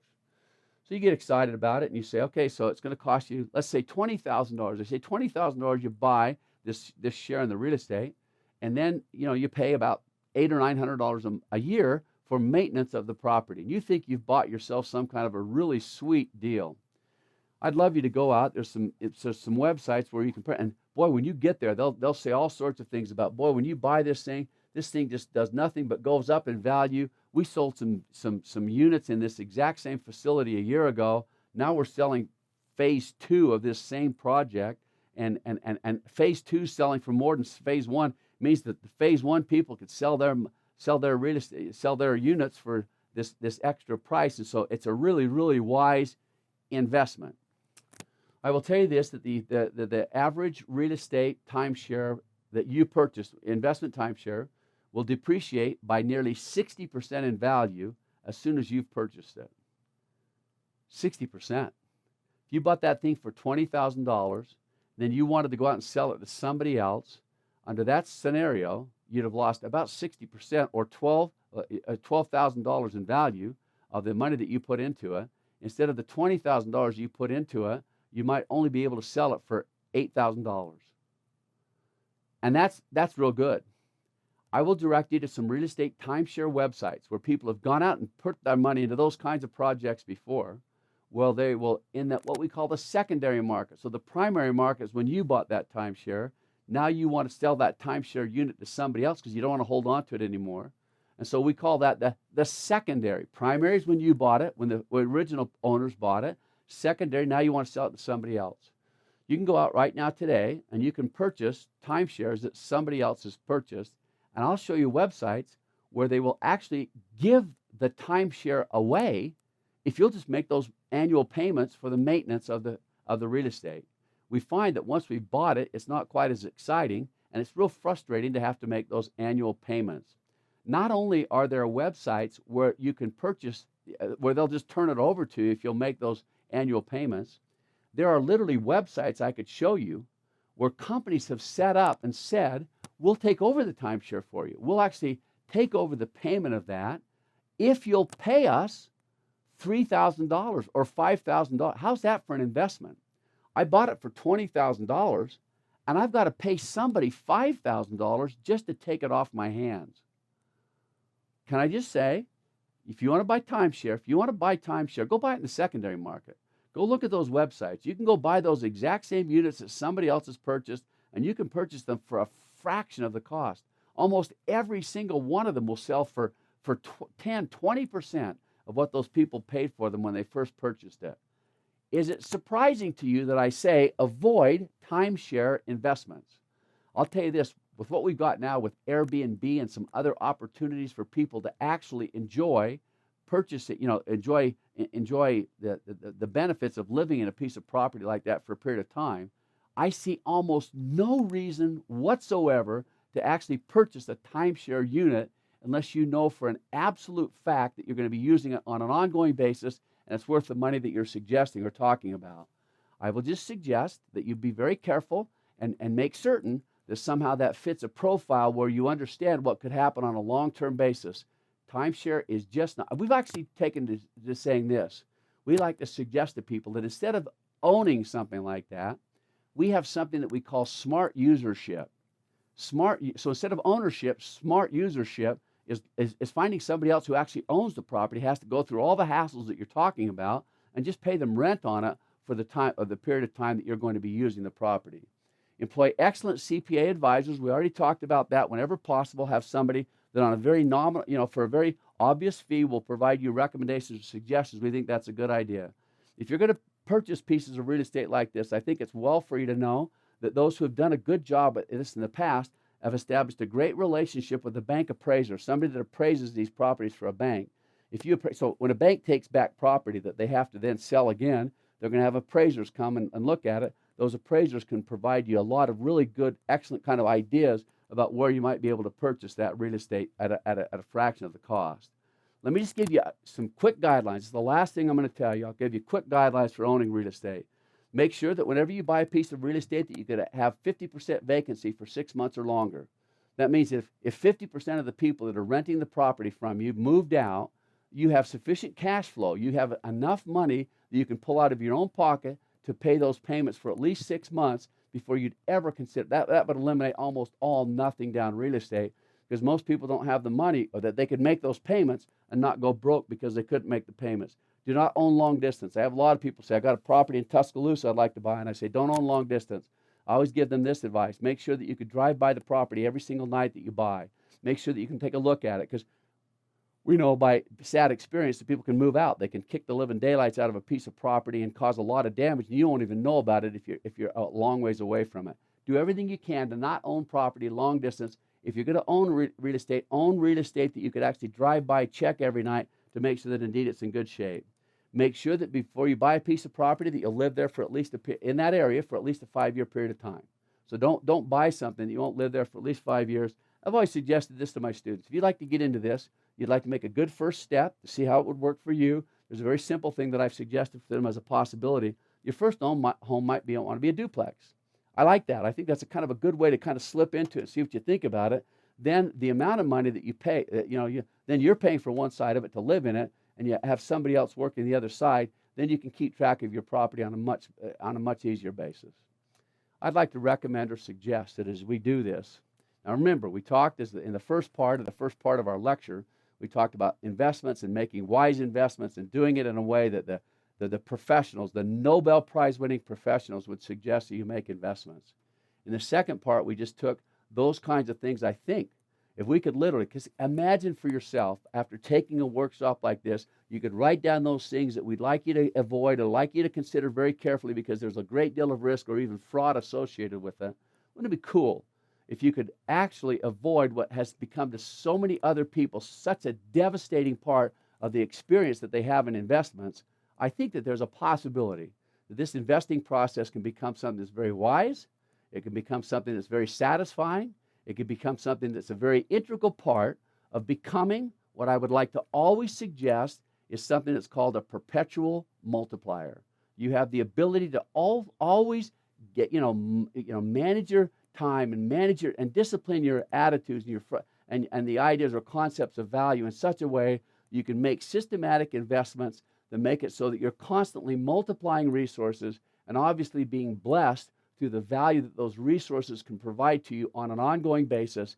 I believe it can be a very satisfying, a very gratifying, and even an eternally fulfilling process of making wise investments and avoiding some of those problems or frustrations that are part of a very normal emotional approach to taking or investing your money. I'm confident that it can become something that will provide you the rewards and the benefits that you seek without taking too much risk. Thank you.